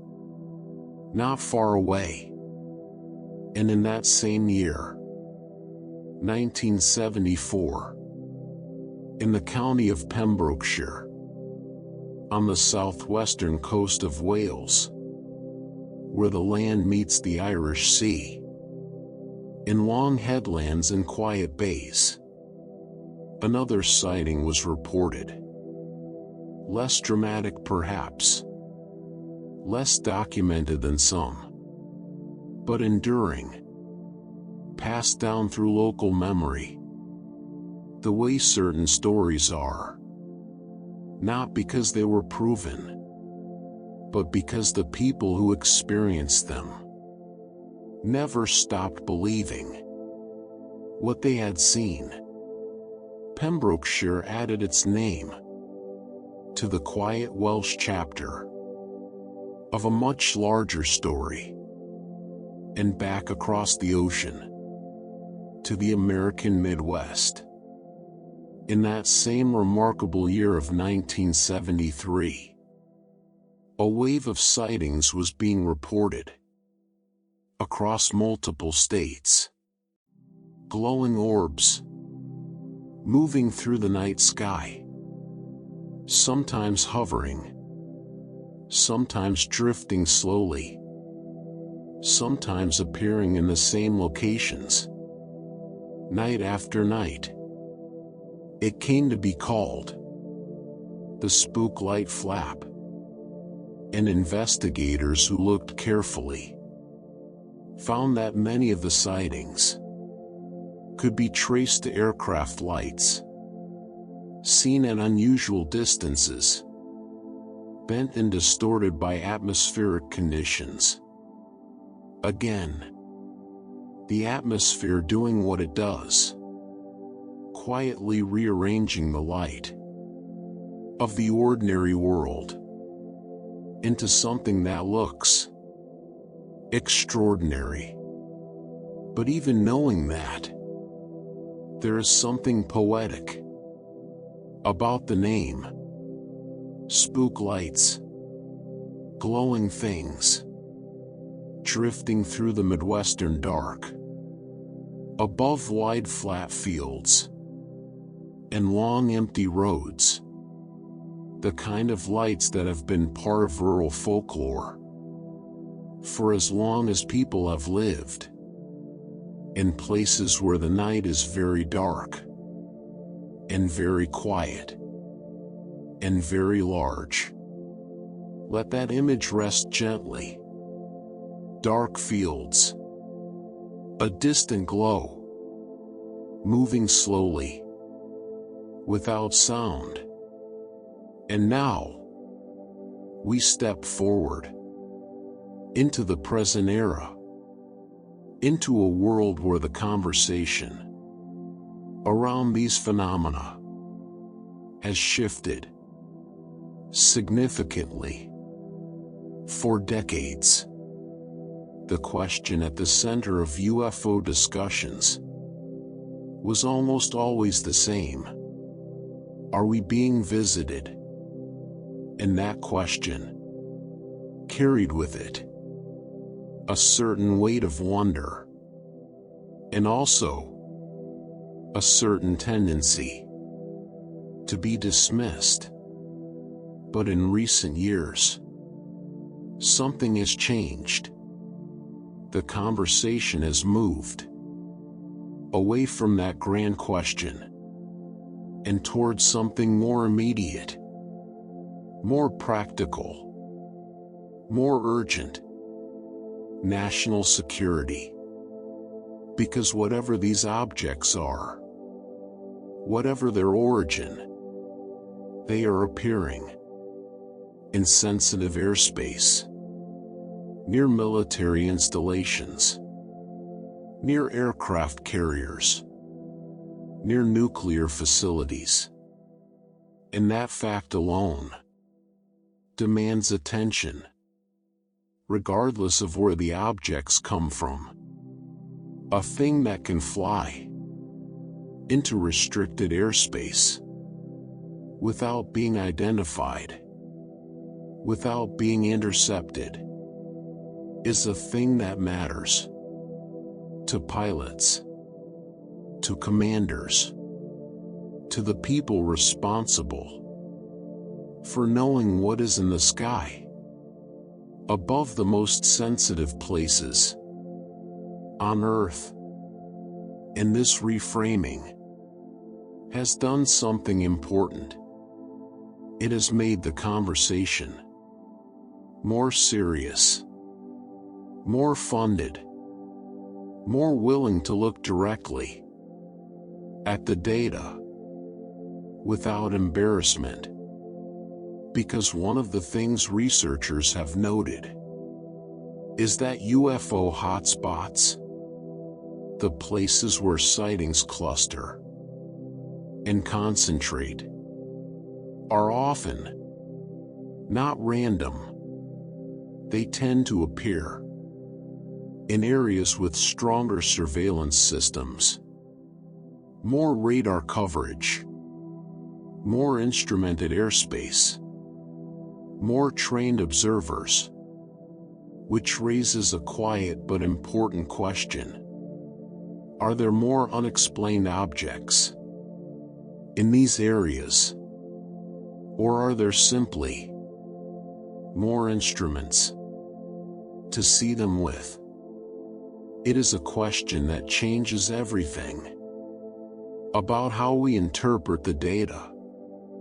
If the mystery concentrates where the eyes are, then perhaps the mystery is everywhere, and we are only beginning to look, and the tools for looking have grown remarkably. For much of UFO history, a sighting was a sighting. A person saw something and reported it.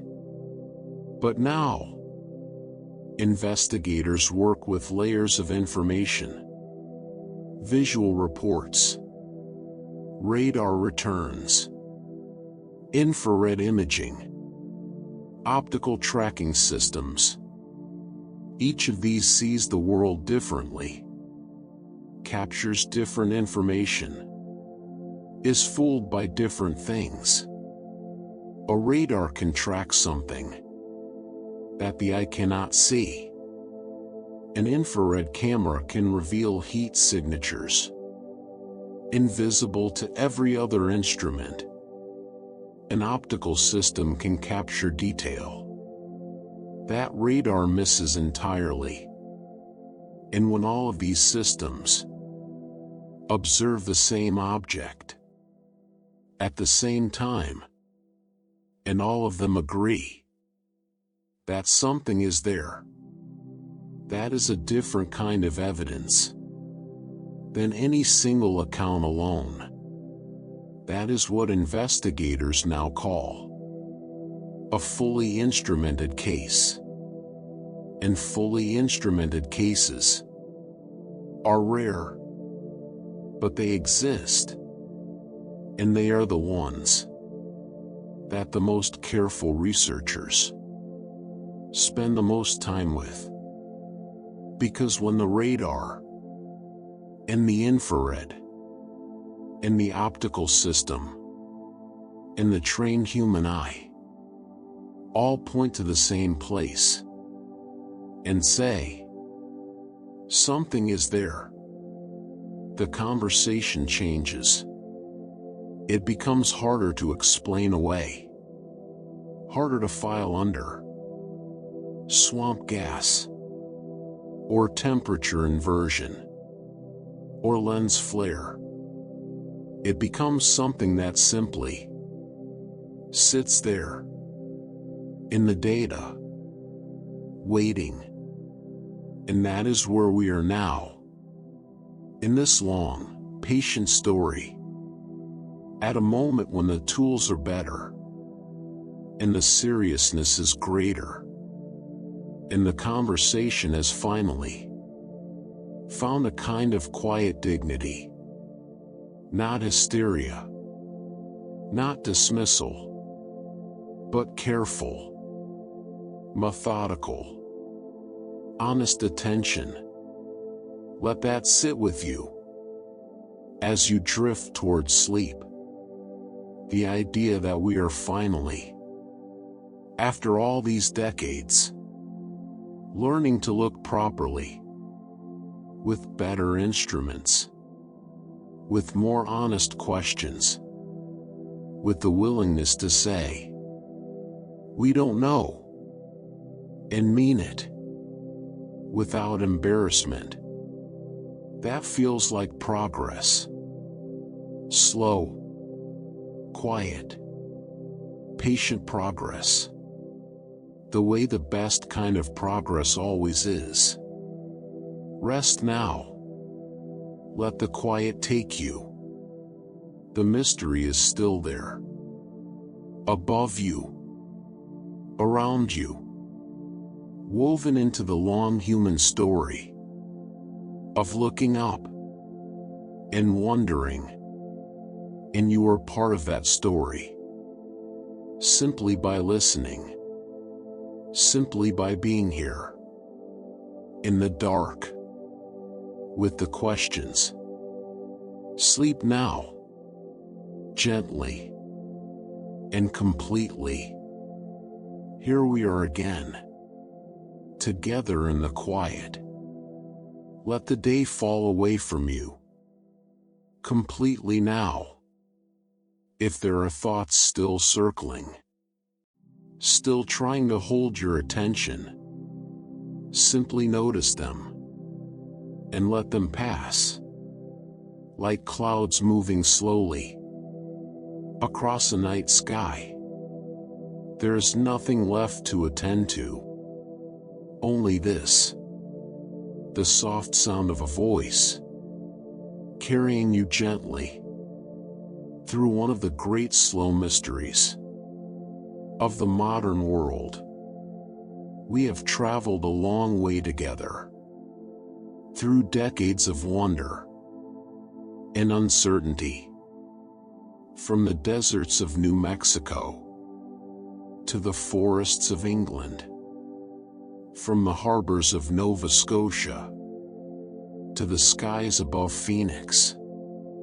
And now, we arrive somewhere different. We arrive in the present, in the era of official acknowledgement, of government reports, of military pilots speaking openly about what they have seen. This is new territory, and it is worth approaching.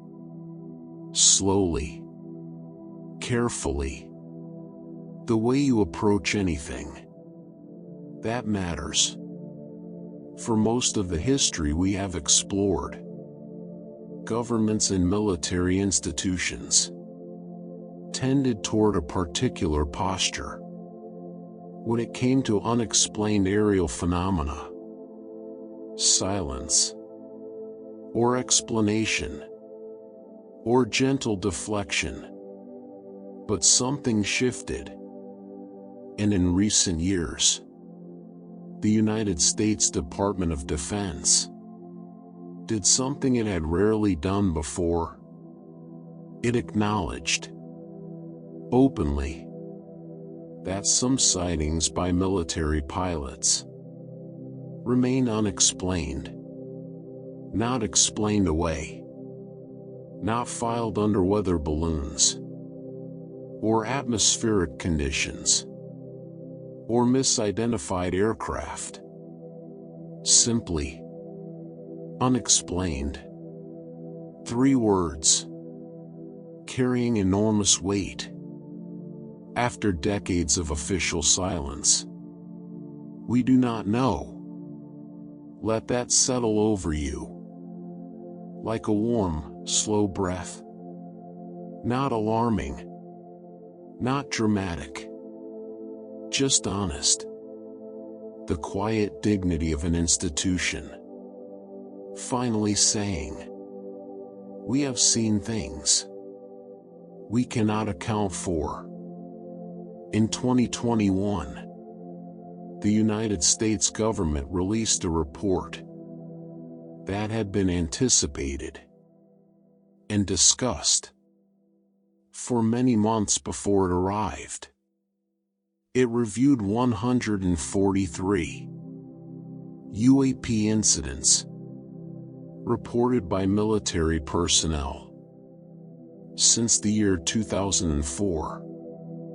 143 cases, collected carefully, examined seriously, by people whose job it is to understand what moves through the airspace of the most powerful military in the world.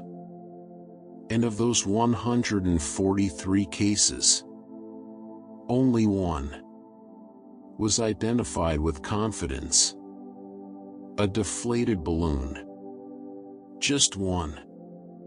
Think about that quietly for a moment. 142 cases examined by the full analytical capacity of the United States government. And the answer, in 142 instances, was, we cannot say.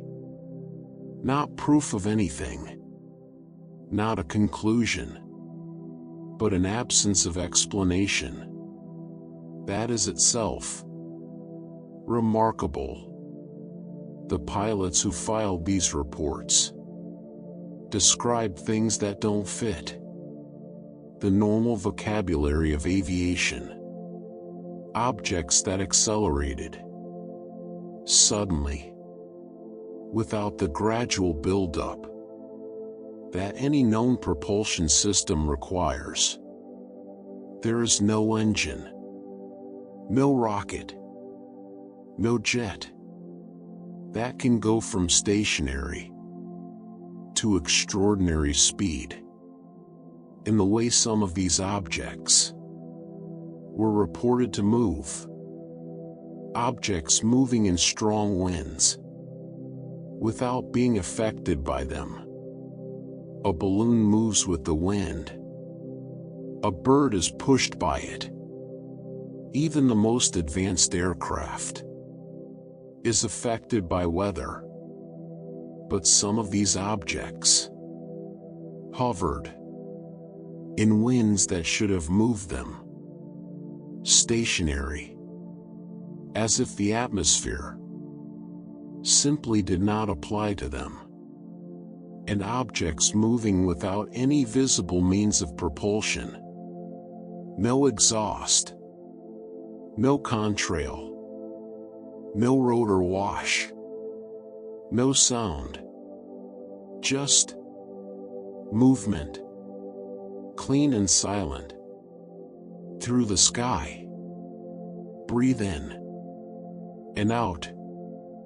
Now, let us talk about one particular encounter that has become, in the short time since it was made public, perhaps the most discussed military UAP case in modern history. It involves the USS Nimitz, a United States Navy aircraft carrier operating off the coast of California in November of 2004. And it involves an object that came to be known by a simple, almost playful nickname, the Tic Tac. Commander David Fravor, an experienced Navy pilot with decades of flight time, was among those who encountered it.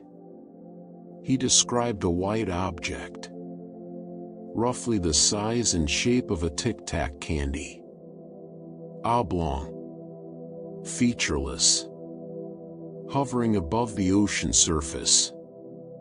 He descended toward it, and it responded.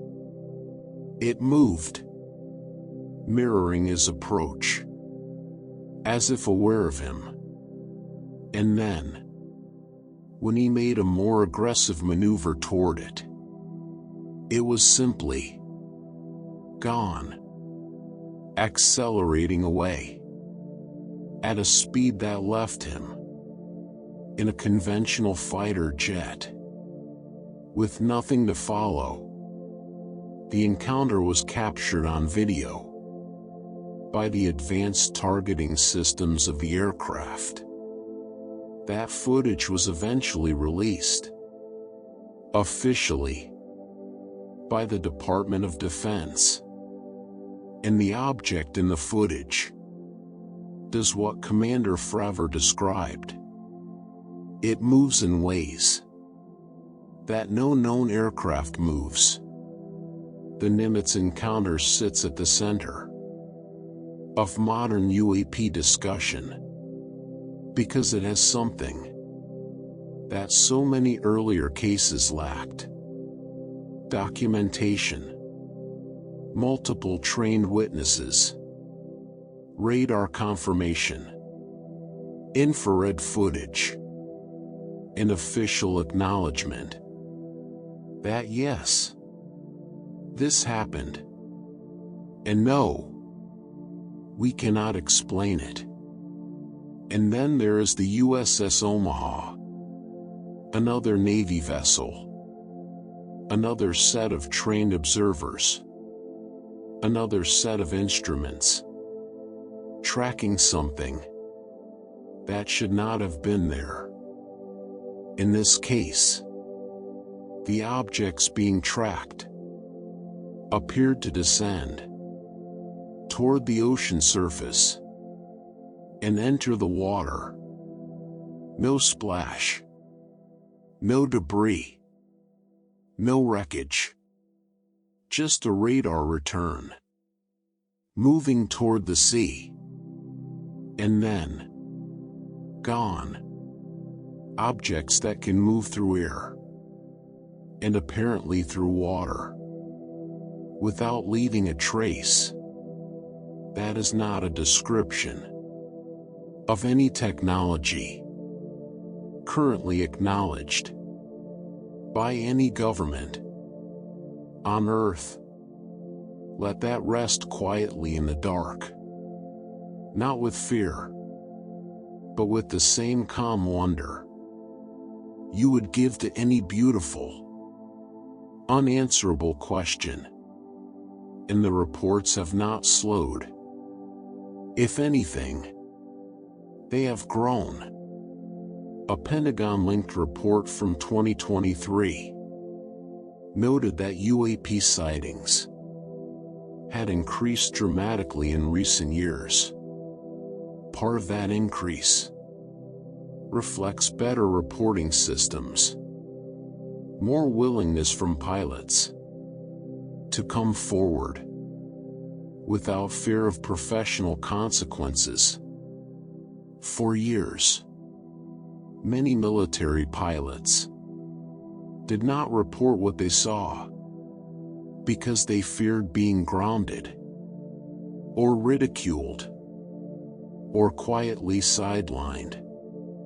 The sky had its own kind of silence, enforced not by classification, but by embarrassment. And as that stigma has slowly lifted, the reports have come. By 2024, a Pentagon review documented 757 reported UAP incidents in just over 1 year. 757. A number that speaks to how much was always happening that simply went unreported. And of those 757 cases, investigators were able to explain roughly half.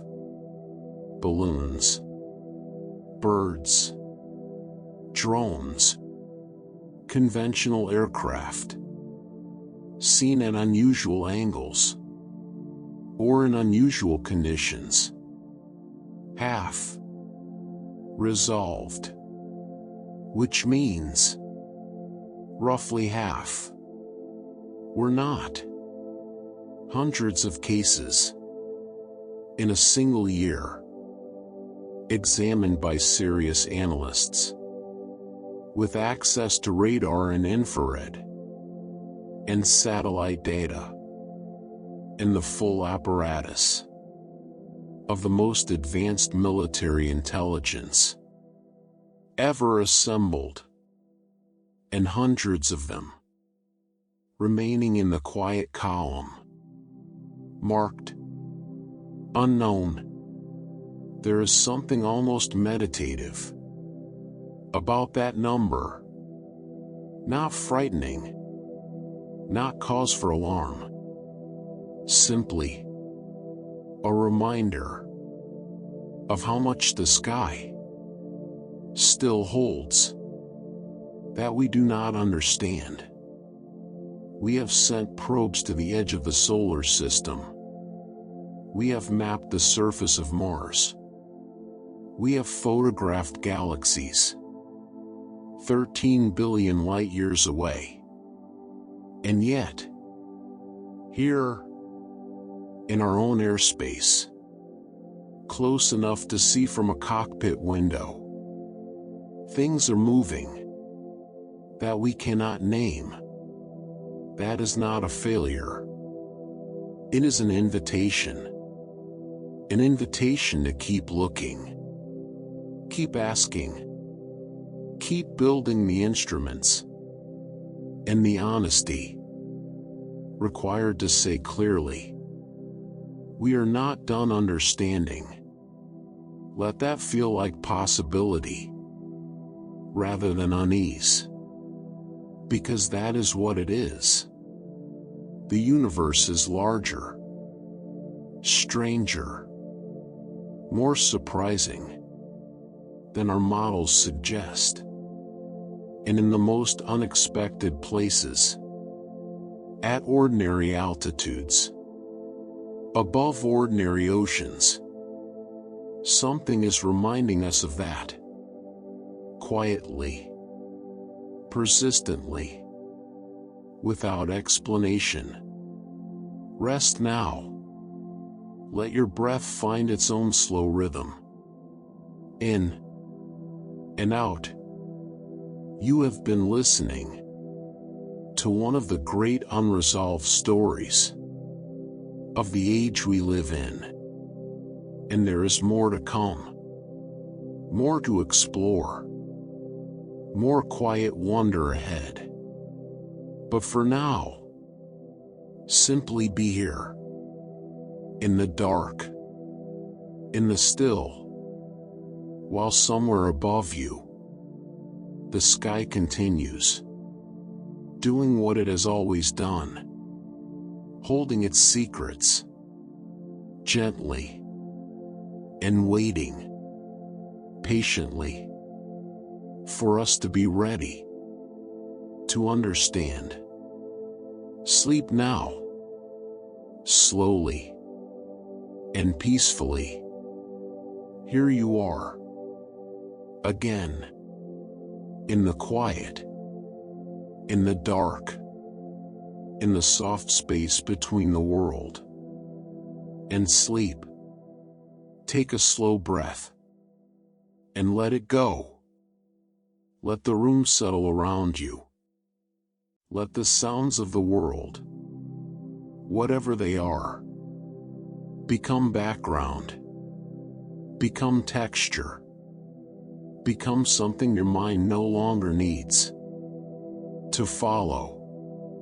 We have been traveling together for some time now through one of the most enduring mysteries the modern age has given us. And tonight, we continue moving into territory that touches the very edge of what we know, the place where our instruments reach their limit, and the questions become most beautiful. Consider this. Some of the objects reported by military personnel were observed at altitudes so extreme, so far above the ordinary ceiling of flight, that they technically crossed the boundary between atmosphere and space. Not aircraft altitudes, not even high-altitude balloon altitudes, but the edge, the thin membrane, where the blue of the sky fades to the black of everything else. Objects seen at the boundary of worlds. There is something quietly extraordinary about that. The same boundary that astronauts cross, that satellites inhabit, that the first humans to leave Earth looked back from, and something was reported there, in that borderland, moving without explanation, without propulsion anyone recognized, without any trail or trace. Now breathe in slowly and consider something much more recent, something that is generating UFO reports right now, in the present world.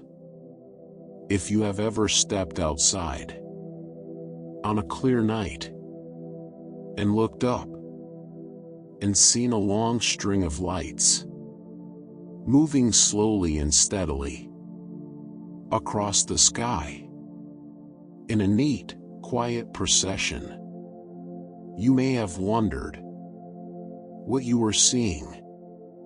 They are satellites, Starlink satellites, launched in large numbers by a private aerospace company, dozens at a time, released into low Earth orbit, where they catch the sunlight before it reaches the ground and glow in a long, moving line, crossing the entire sky in just a few minutes.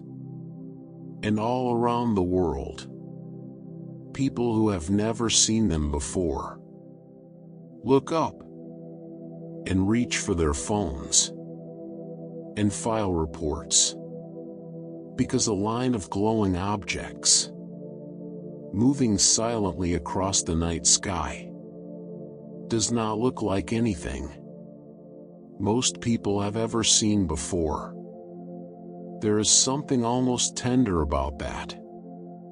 The fact that even now, even in the 21st century, when we have more information at our fingertips than any generation in history, the night sky can still produce a moment of genuine bewilderment in an ordinary person standing in their backyard, looking up. That capacity for wonder is something worth protecting.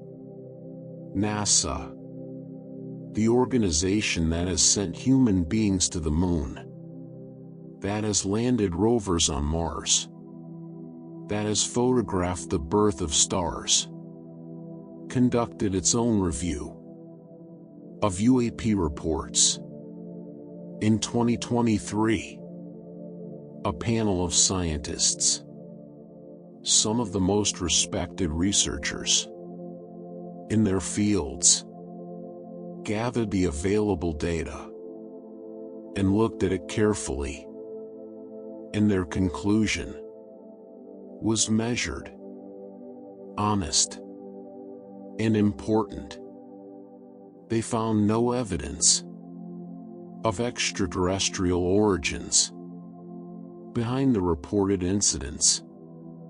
Not a denial that the incidents occurred. Not a dismissal of the witnesses. Simply an honest statement that the data examined did not point toward an origin beyond our own world. That is a meaningful distinction, worth sitting with. No evidence of extraterrestrial origin is not the same as no mystery. The mystery remains. The origin simply hasn't been established, one way or the other. And the files keep coming. In 2026, the Pentagon released additional documents from the long, quiet archive of Cold War UFO investigations. Files that had waited in classified folders for decades. Military videos, reports from the 1950s and 60s, accounts from a time when the world was watching the sky with particular intensity. Released now into a different world, a world with better tools and more willingness to look honestly at what those files contain.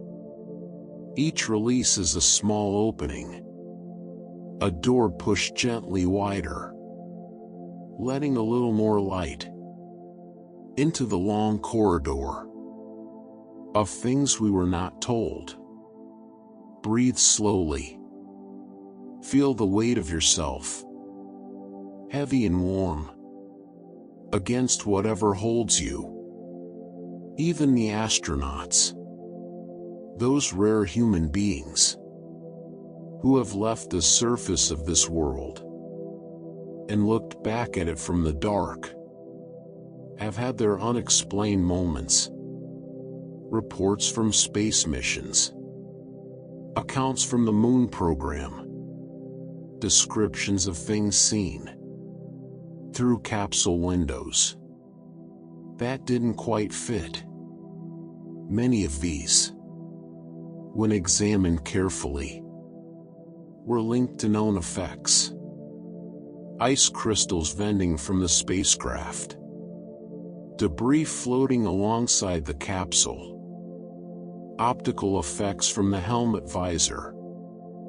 The equipment of space travel creates its own peculiar visual landscape, one that the human eye has very little experience preparing itself for. And yet, as with so much else in this story, not every account resolved so cleanly. Some remained in that same quiet category of things noted and not explained, filed among the stars.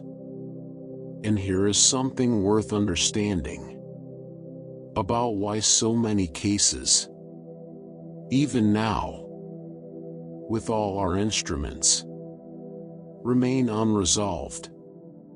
It is not always because the phenomenon is beyond explanation. Often, it is because the data is incomplete. A radar tracks something, but no camera captures it. A pilot sees something, but the radar shows nothing. An infrared sensor detects a heat signature, but no visual record exists. The instruments are powerful, but they don't always point in the same direction, at the same moment. and a case built on incomplete data cannot be resolved, no matter how sophisticated the analysis. It is like trying to describe a painting when you have only seen a corner of it. You can say what you saw, honestly, carefully, but you cannot describe the whole.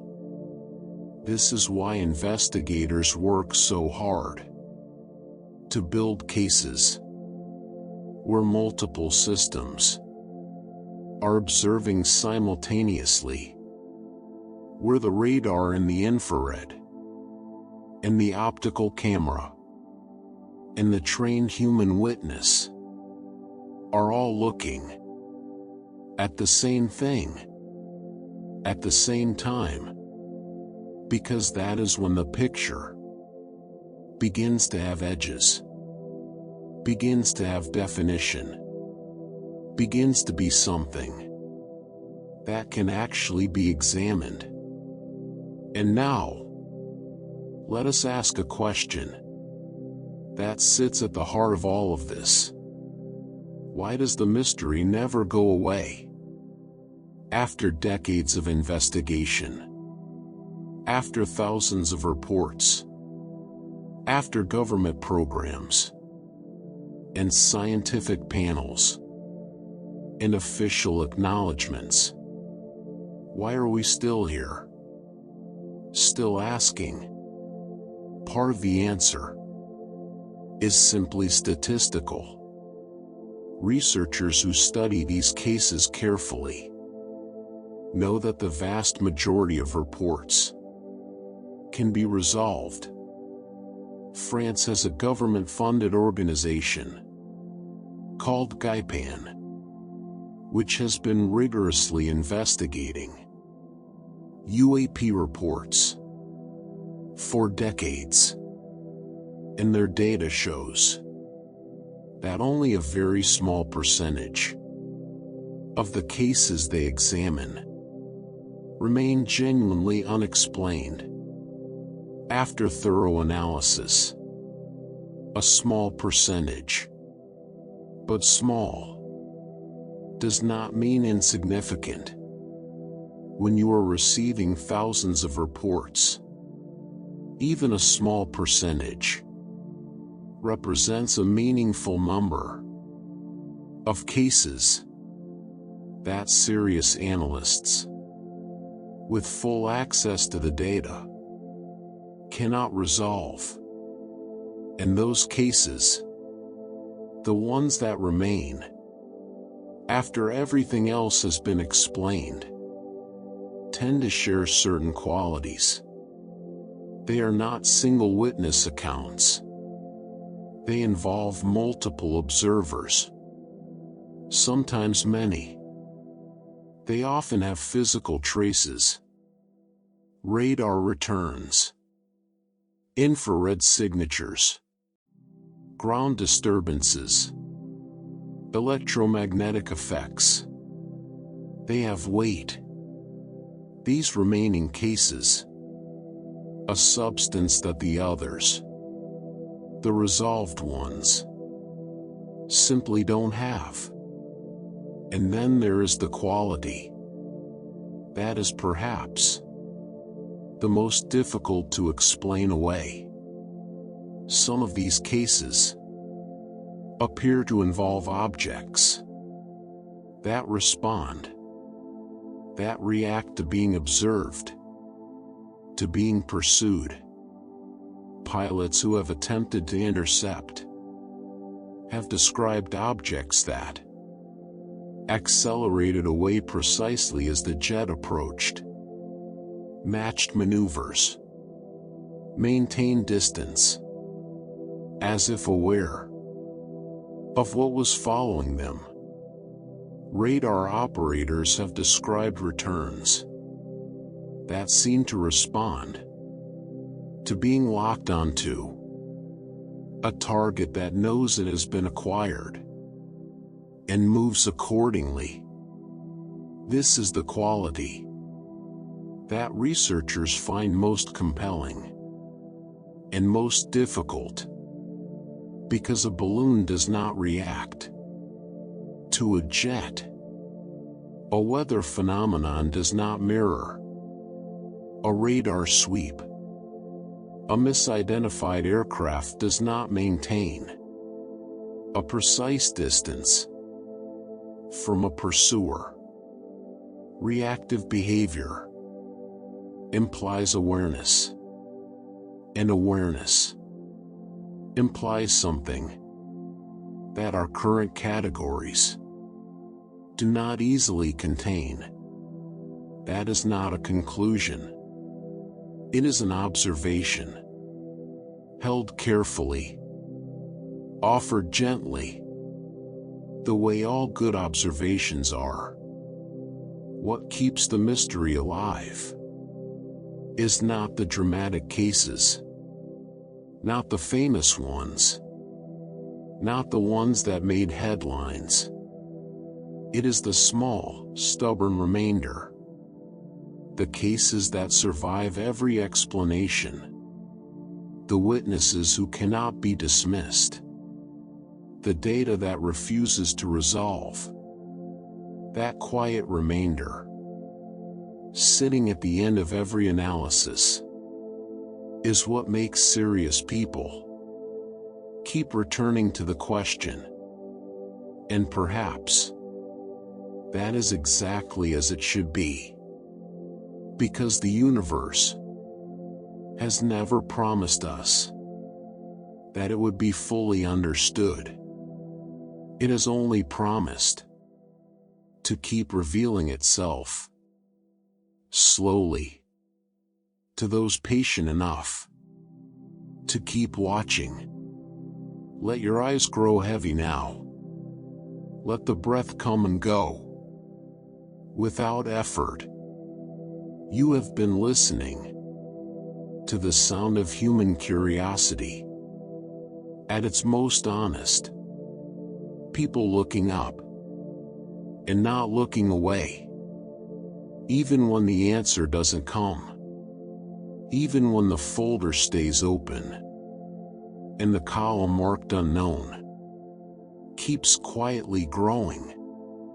There is something deeply admirable in that persistence, in the refusal to stop asking, simply because the answer hasn't arrived yet. The sky above you is doing what it always does, moving, breathing, holding its light and its darkness in that vast, patient way it has always had. And you are here, below it, warm and still, and very nearly asleep. Let the questions go now, for tonight they will be here when you wake, patient as always. Right now, there is only the dark, and the quiet, and the slow, easy drift towards sleep, rest, completely and deeply still here. Good. Let the stillness find you, the way it always does, when you stop reaching for it and simply wait. There is nothing to do right now, nothing to remember, nothing to prepare for, just the dark and the quiet, and this slow, unhurried voice carrying you further into the mystery. We have spent so much time together, moving through the decades, through the reports and the radar returns, the pilots and the school children, the harbor lights and the forest encounters. And tonight, we arrive at something that anyone who has spent time with this subject eventually notices: a pattern, not a conclusion, just a pattern. Quiet, persistent, worth examining gently. In the dark, across all of those decades, across all of those continents, across all of those thousands of reports, filed by people who had nothing in common except the sky above them, the same shapes keep appearing. The disk, flat, circular, sometimes domed on top, sometimes perfectly smooth. The triangle, dark, silent, a light at each corner, moving with impossible slowness. The cigar, long, cylindrical, featureless, hovering or moving at speed. The oval, white or silver, rounded at both ends, like something designed for a purpose we don't recognize. These four shapes appear in reports from 1947, and from 1997, and from last year. They appear over New Mexico, and over Wales, and over Belgium, and over the South China Sea, described by farmers and fighter pilots, by schoolchildren and senators, by people who had never read a UFO report, and people who had read thousands. Now, one explanation for that consistency is cultural contamination. The shapes of science fiction have been with us for so long, so deeply embedded in film and television, and comic books and magazine covers, that when a person sees something strange, their mind reaches instinctively for the closest familiar image: a disk, because that is what flying saucers look like in every movie they have ever seen. And that explanation has real weight, but it doesn't account entirely for the reports that predate the cultural imagery, or the reports from people in parts of the world where that imagery never fully penetrated, or the reports from trained observers who are specifically practiced in not reaching for easy explanations. The pattern remains quiet and unexplained, like so much else in this long story. And then there is the pattern of geography. Some researchers, looking carefully at the distribution of sightings, have noted something worth pausing on. Certain military regions, certain areas of sensitive airspace, seem to attract sightings, not just occasionally, but repeatedly. The same skies, producing reports, year after year, decade after decade. Now, as we discussed before, part of that pattern likely reflects better surveillance, more instruments, more trained eyes, more willingness to report. But part of it, some researchers argue, may be something else: a genuine concentration of something in certain places. A pattern that goes beyond what better instruments alone would predict. Whether that argument holds is something the data will eventually, or perhaps never, resolve. But the pattern is there. Noted. Recorded. Sitting quietly in the statistics. Breathe slowly. Let the numbers and the shapes drift gently through your mind, like objects seen at dusk. Impossible to fully resolve. Beautiful precisely because of that. And then there are the flaps, a word used by researchers to describe something very specific. A sudden concentration of sightings in one area over a short period of time, where almost nothing was reported before. Suddenly, reports begin coming in, night after night, from different witnesses, different locations within the same region. And then, just as suddenly, they stop. The area goes quiet again, as if whatever was there simply moved on. There have been flaps over Belgium, over Mexico, over the American Midwest, over the Hudson Valley in New York. Concentrated bursts of activity that appear without warning and end without explanation. Some of these, when traced carefully, resolve into ordinary causes.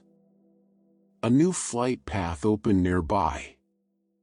A military exercise underway. A media story that encouraged more people to look up and report. But some resist even those explanations. And the suddenness, the concentration, the equally sudden cessation, leaves researchers with a shape they cannot quite fill. Now, honesty demands that we spend some time with the other side of this, the side that explains, rather than deepens, the mystery. Because mixed into every genuine investigation, every serious attempt to understand what moves through the sky, is something far more human. The hoax. People have been fabricating UFO encounters almost since the term was coined.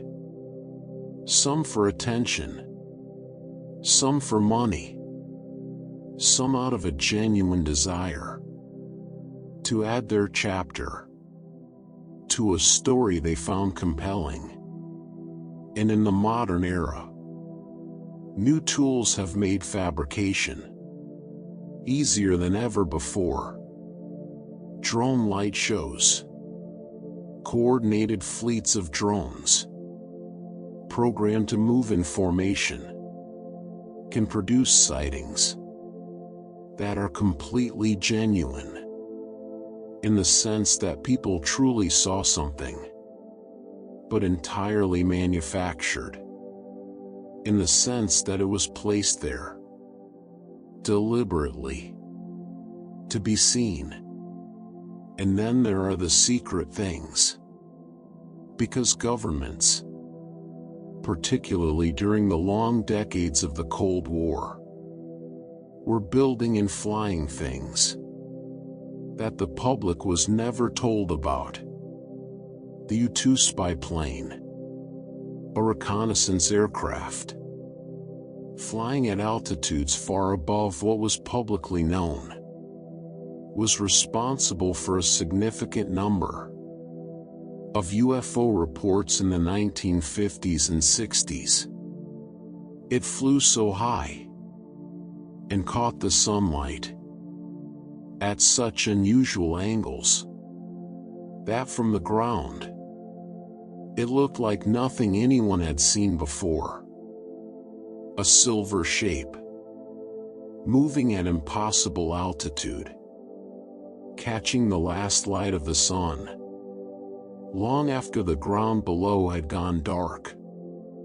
The State Route 71 Blackbird, the A-12 Oxguard, various experimental platforms, all created their share of reports from witnesses who saw something real and genuinely extraordinary. But something built in a hangar in Nevada, not manufactured in another solar system. British archives, when they were eventually opened, told a similar story.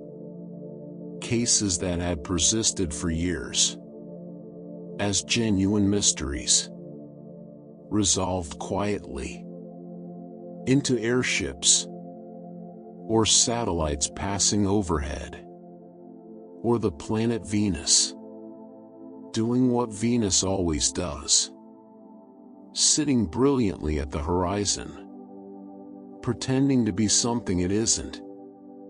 There is something almost comic and deeply human about that.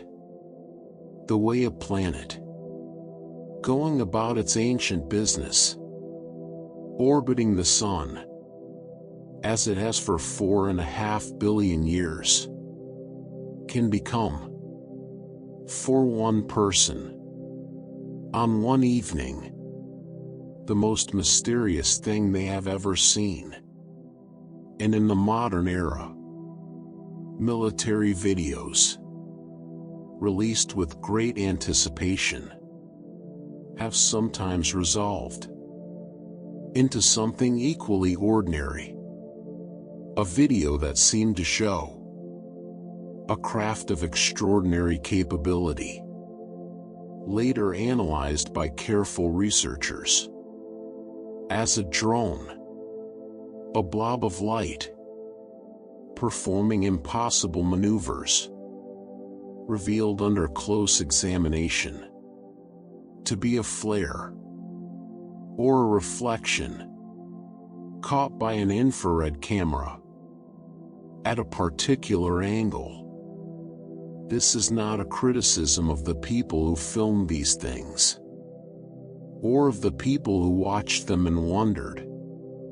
It is simply a reminder of how complex visual interpretation is, especially through specialized sensors designed to see heat, or radar reflections, or tiny differences in light, in ways the human eye was never built to process. And the databases used to track these reports are learning from that complexity.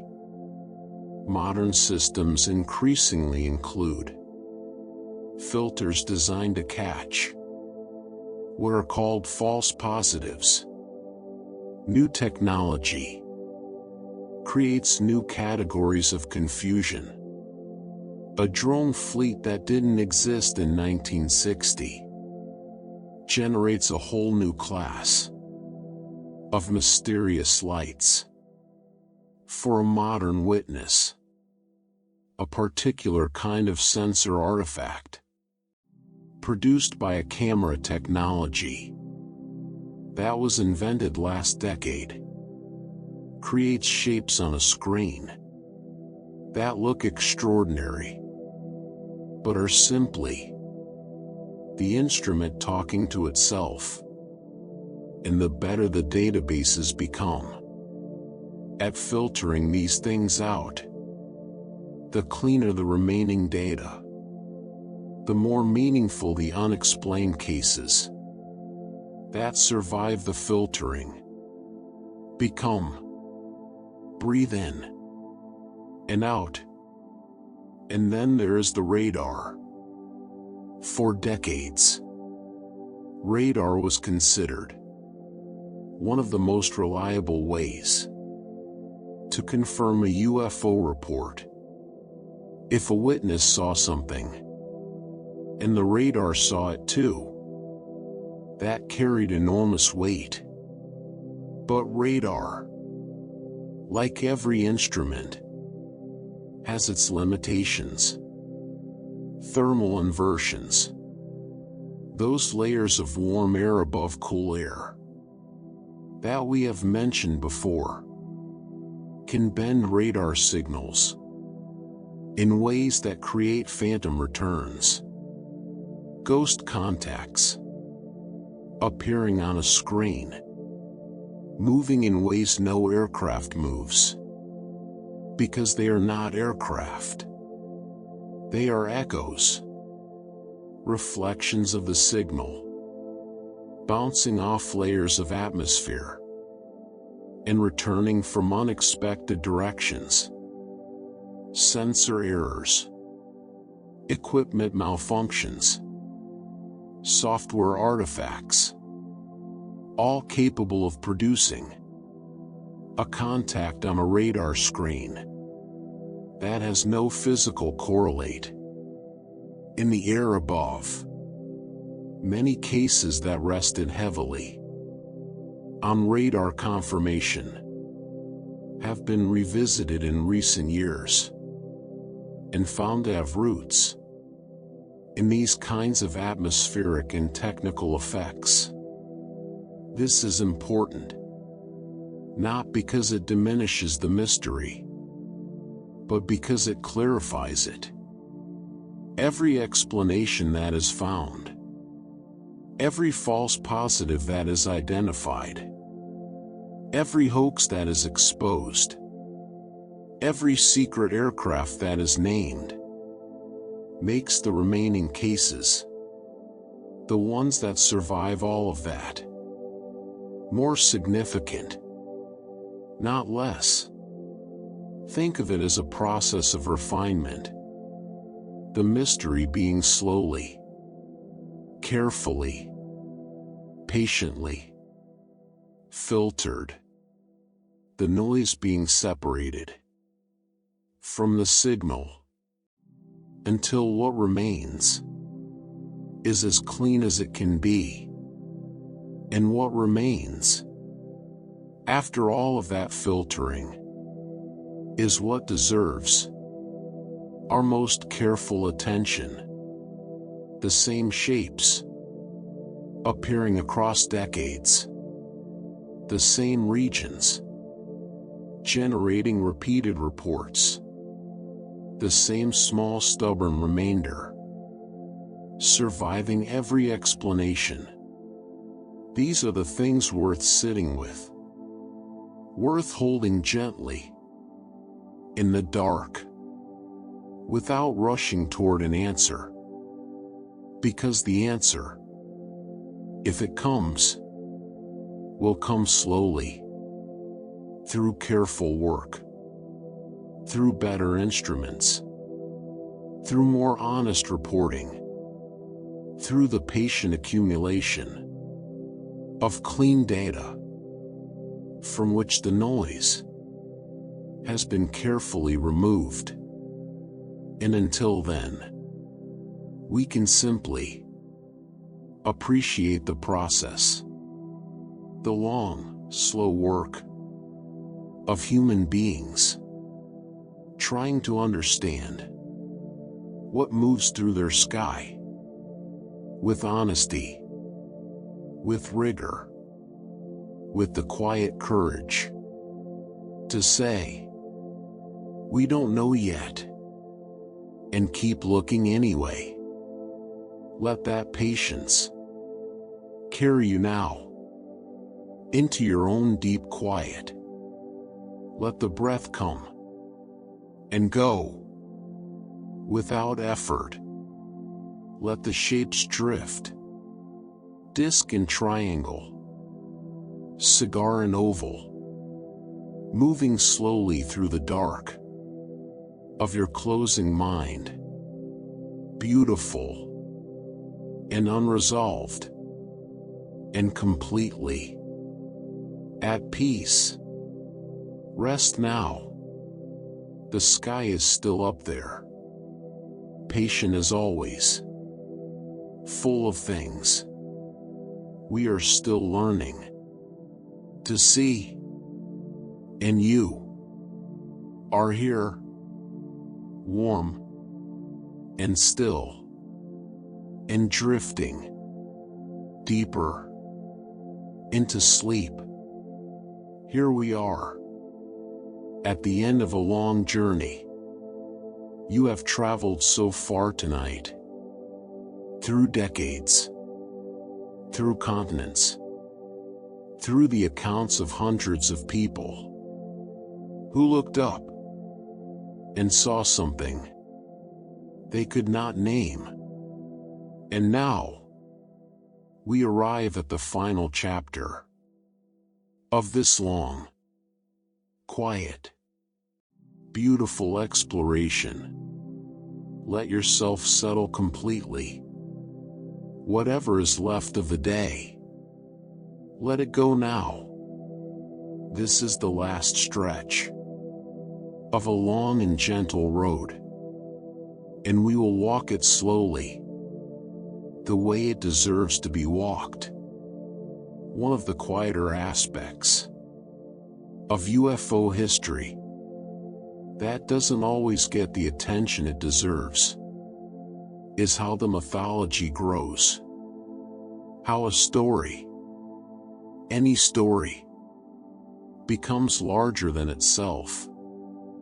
Over time, a strange crater appears in a field, perhaps from a meteorite, perhaps from something else, perhaps from nothing more dramatic than unusual geology. But local people walk past it and wonder, and someone mentions it to someone else, and a rumor begins, small and tentative at first, and then a sighting is reported nearby. Years later, or perhaps before, and the crater and the sighting find each other in the telling, and suddenly there is a story where before there was only a hole in the ground and a light in the sky. Folklore has always worked this way. The landscape becomes alive with meaning, with memory, with the accumulated weight of things people saw and felt and could not explain.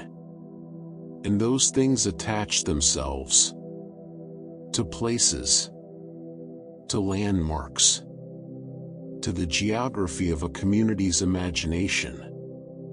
A hillside that catches the light strangely, a stretch of road where headlights behave oddly, a lake that returns unusual radar echoes.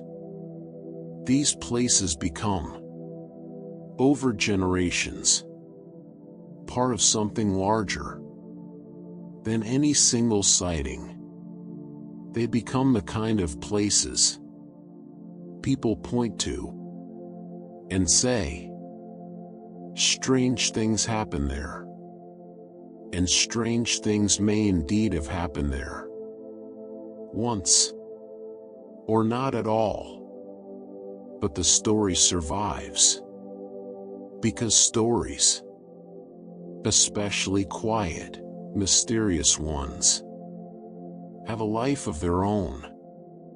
Breathe in and out, and there is something connected to this, about how a fleeting sighting, a moment of genuine uncertainty, can grow over the years into something enormous. A person sees something one evening for perhaps 30 seconds. A light, A shape, moving in an unexpected way. They report it, or they tell a friend, or they write it down in a letter that surfaces decades later, and investigators find it and add it to the record, and researchers discuss it, and it appears in books and websites and documentaries. And what began as 30 seconds of genuine bewilderment becomes a case, a legend, a named incident, discussed by people who weren't born when it happened. There is something deeply human about that process.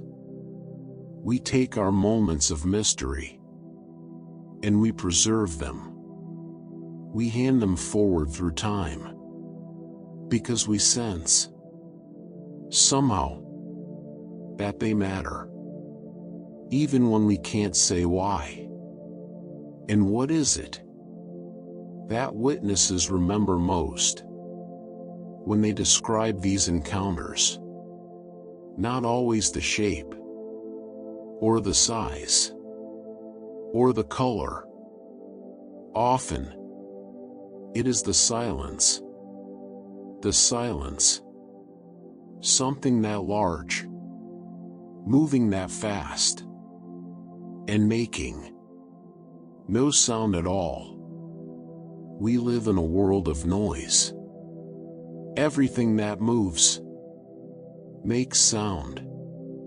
Everything that flies announces itself with engines, or rotors, or the rushing of air.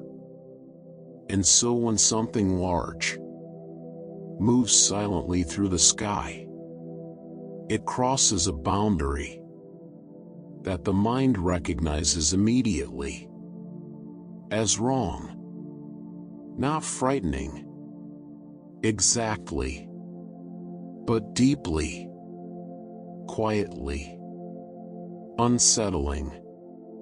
The witnesses who describe this silence often say it was the strangest part. Stranger than the shape. Stranger than the speed. The absence of something that should have been there. The impossible motion. 2. A sharp right-angle turn, executed at speed. No aircraft does that. Nothing with mass and momentum moves that way. And yet, again and again, across the decades, across the reports, the right-angle turn, the sudden stop, the reversal of direction, without any deceleration. These descriptions, from so many different people, who never spoke to each other, who filed their reports years apart, in different countries, in different languages, describing the same impossible motion. Let that wash over you. Slowly. Not with urgency. Just with the quiet appreciation of something genuinely strange. And some cases remain open. Not because the phenomenon was extraordinary, but because the instruments failed. At the crucial moment, a camera battery that died just as the object appeared, a radar that went offline for routine maintenance.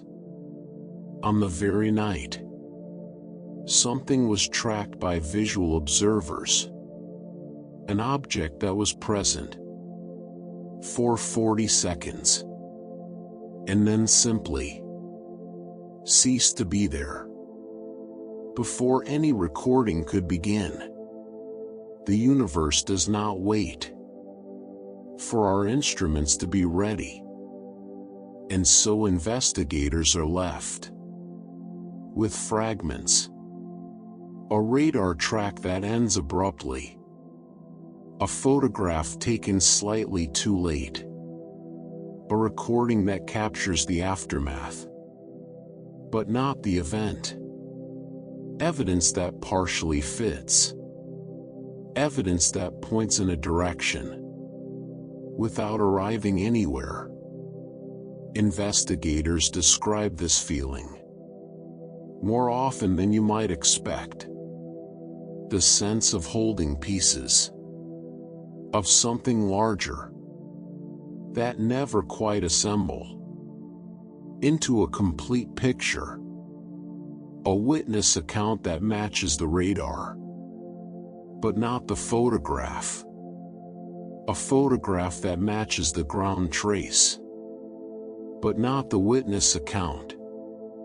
A radar return that matches nothing else, but is too consistent, too persistent, to be dismissed as noise. Partial fits. Incomplete pictures. Puzzles with missing pieces that may have fallen somewhere. No one thought to look. And through all of this, through decades of investigation, through thousands of analyzed cases, official reports, government reviews, scientific panels, the conclusion has been consistent.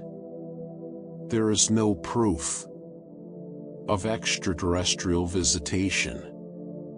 That conclusion stands clear, honest, unchanged by the passage of time or the accumulation of reports. No artifact has been verified. No technology has been confirmed. No visitor has been established as originating from beyond our world.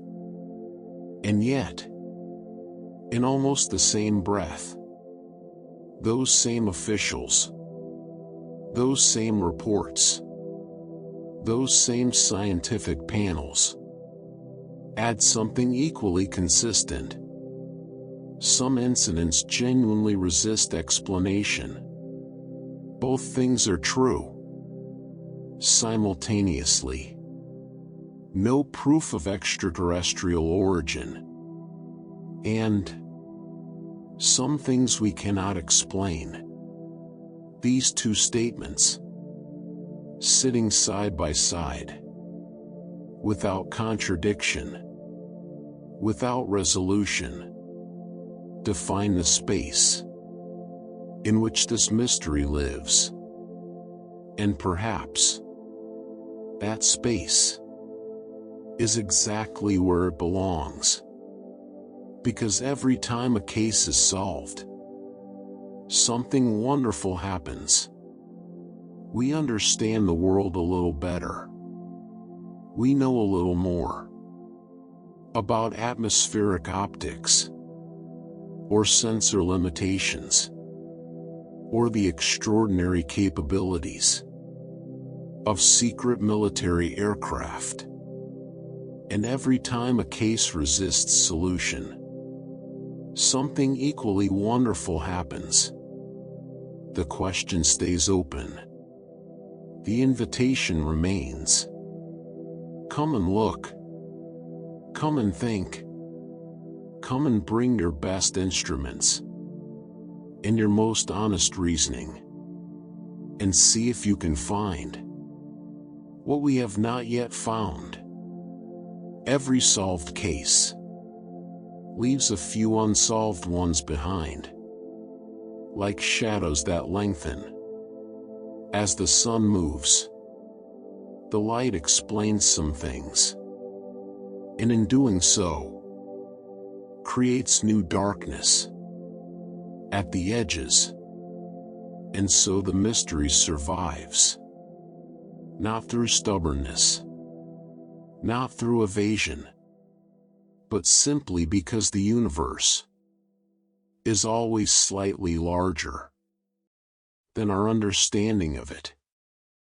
There is a day, observed quietly by people around the world, on the 2nd of July each year, World UFO Day, a day that carries the date of the Roswell incident, a day set aside not for conclusions, not for answers, but simply for the act of looking up.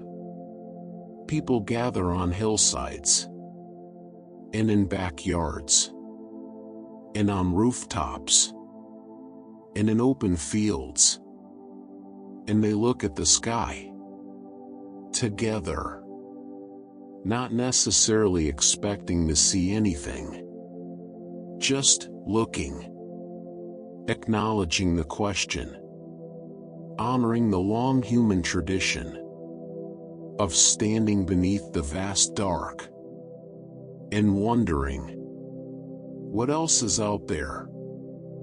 There is something quietly beautiful about a day dedicated not to an answer, but to a question. And that, perhaps, is the most honest place this long story can bring us. Because after all the decades, after all the sightings, after all the investigations, in the classified files, in the government reports, in the military videos, in the radar returns, in the infrared footage, in the official acknowledgments, in the official denials, what emerges is not a story about aliens. It is a story about us, about what human beings do when they encounter something they cannot explain. Some reach for the most dramatic answer, the most extraordinary possibility. Some reach for the most conservative one, the most ordinary explanation available. Some investigate carefully, rigorously, for decades. Some dismiss quickly, uncomfortably, because the not knowing is harder to carry than a wrong answer. And some, the ones perhaps worth listening to most, simply stay with the question, without demanding resolution, without filling the silence with a story that feels comfortable, just holding the mystery open, the way you hold something fragile, carefully, with both hands, without squeezing. This is a story about curiosity, about the particular human courage required to say, I don't know, and mean it, and keep looking anyway. It is a story about the sky and what it does to us when we remember to look at it. That vast, dark, endlessly deep space above every head, on every night that has ever existed, holding its planets and its stars, its satellites and its secrets, its explained things, and its unexplained ones. In that ancient, patient, beautiful silence, you have spent this long night, traveling through that silence, through the decades, in the documents, in the accounts of people who were changed by what they saw in the sky. And now, it is time to be still, completely still. The questions will be there tomorrow, patient and unchanged. The sky will be there, vast and dark and full. But right now, in this moment, there is only the quiet, the soft weight of a body at rest, the slow tide of breath, coming and going, without effort, the gentle loosening of every thought, every wonder, every unanswered question, releasing its hold and drifting away into the dark, into the silence, into the same beautiful unknown that has fascinated humanity since the first person looked up at the night sky and thought, "What is that?"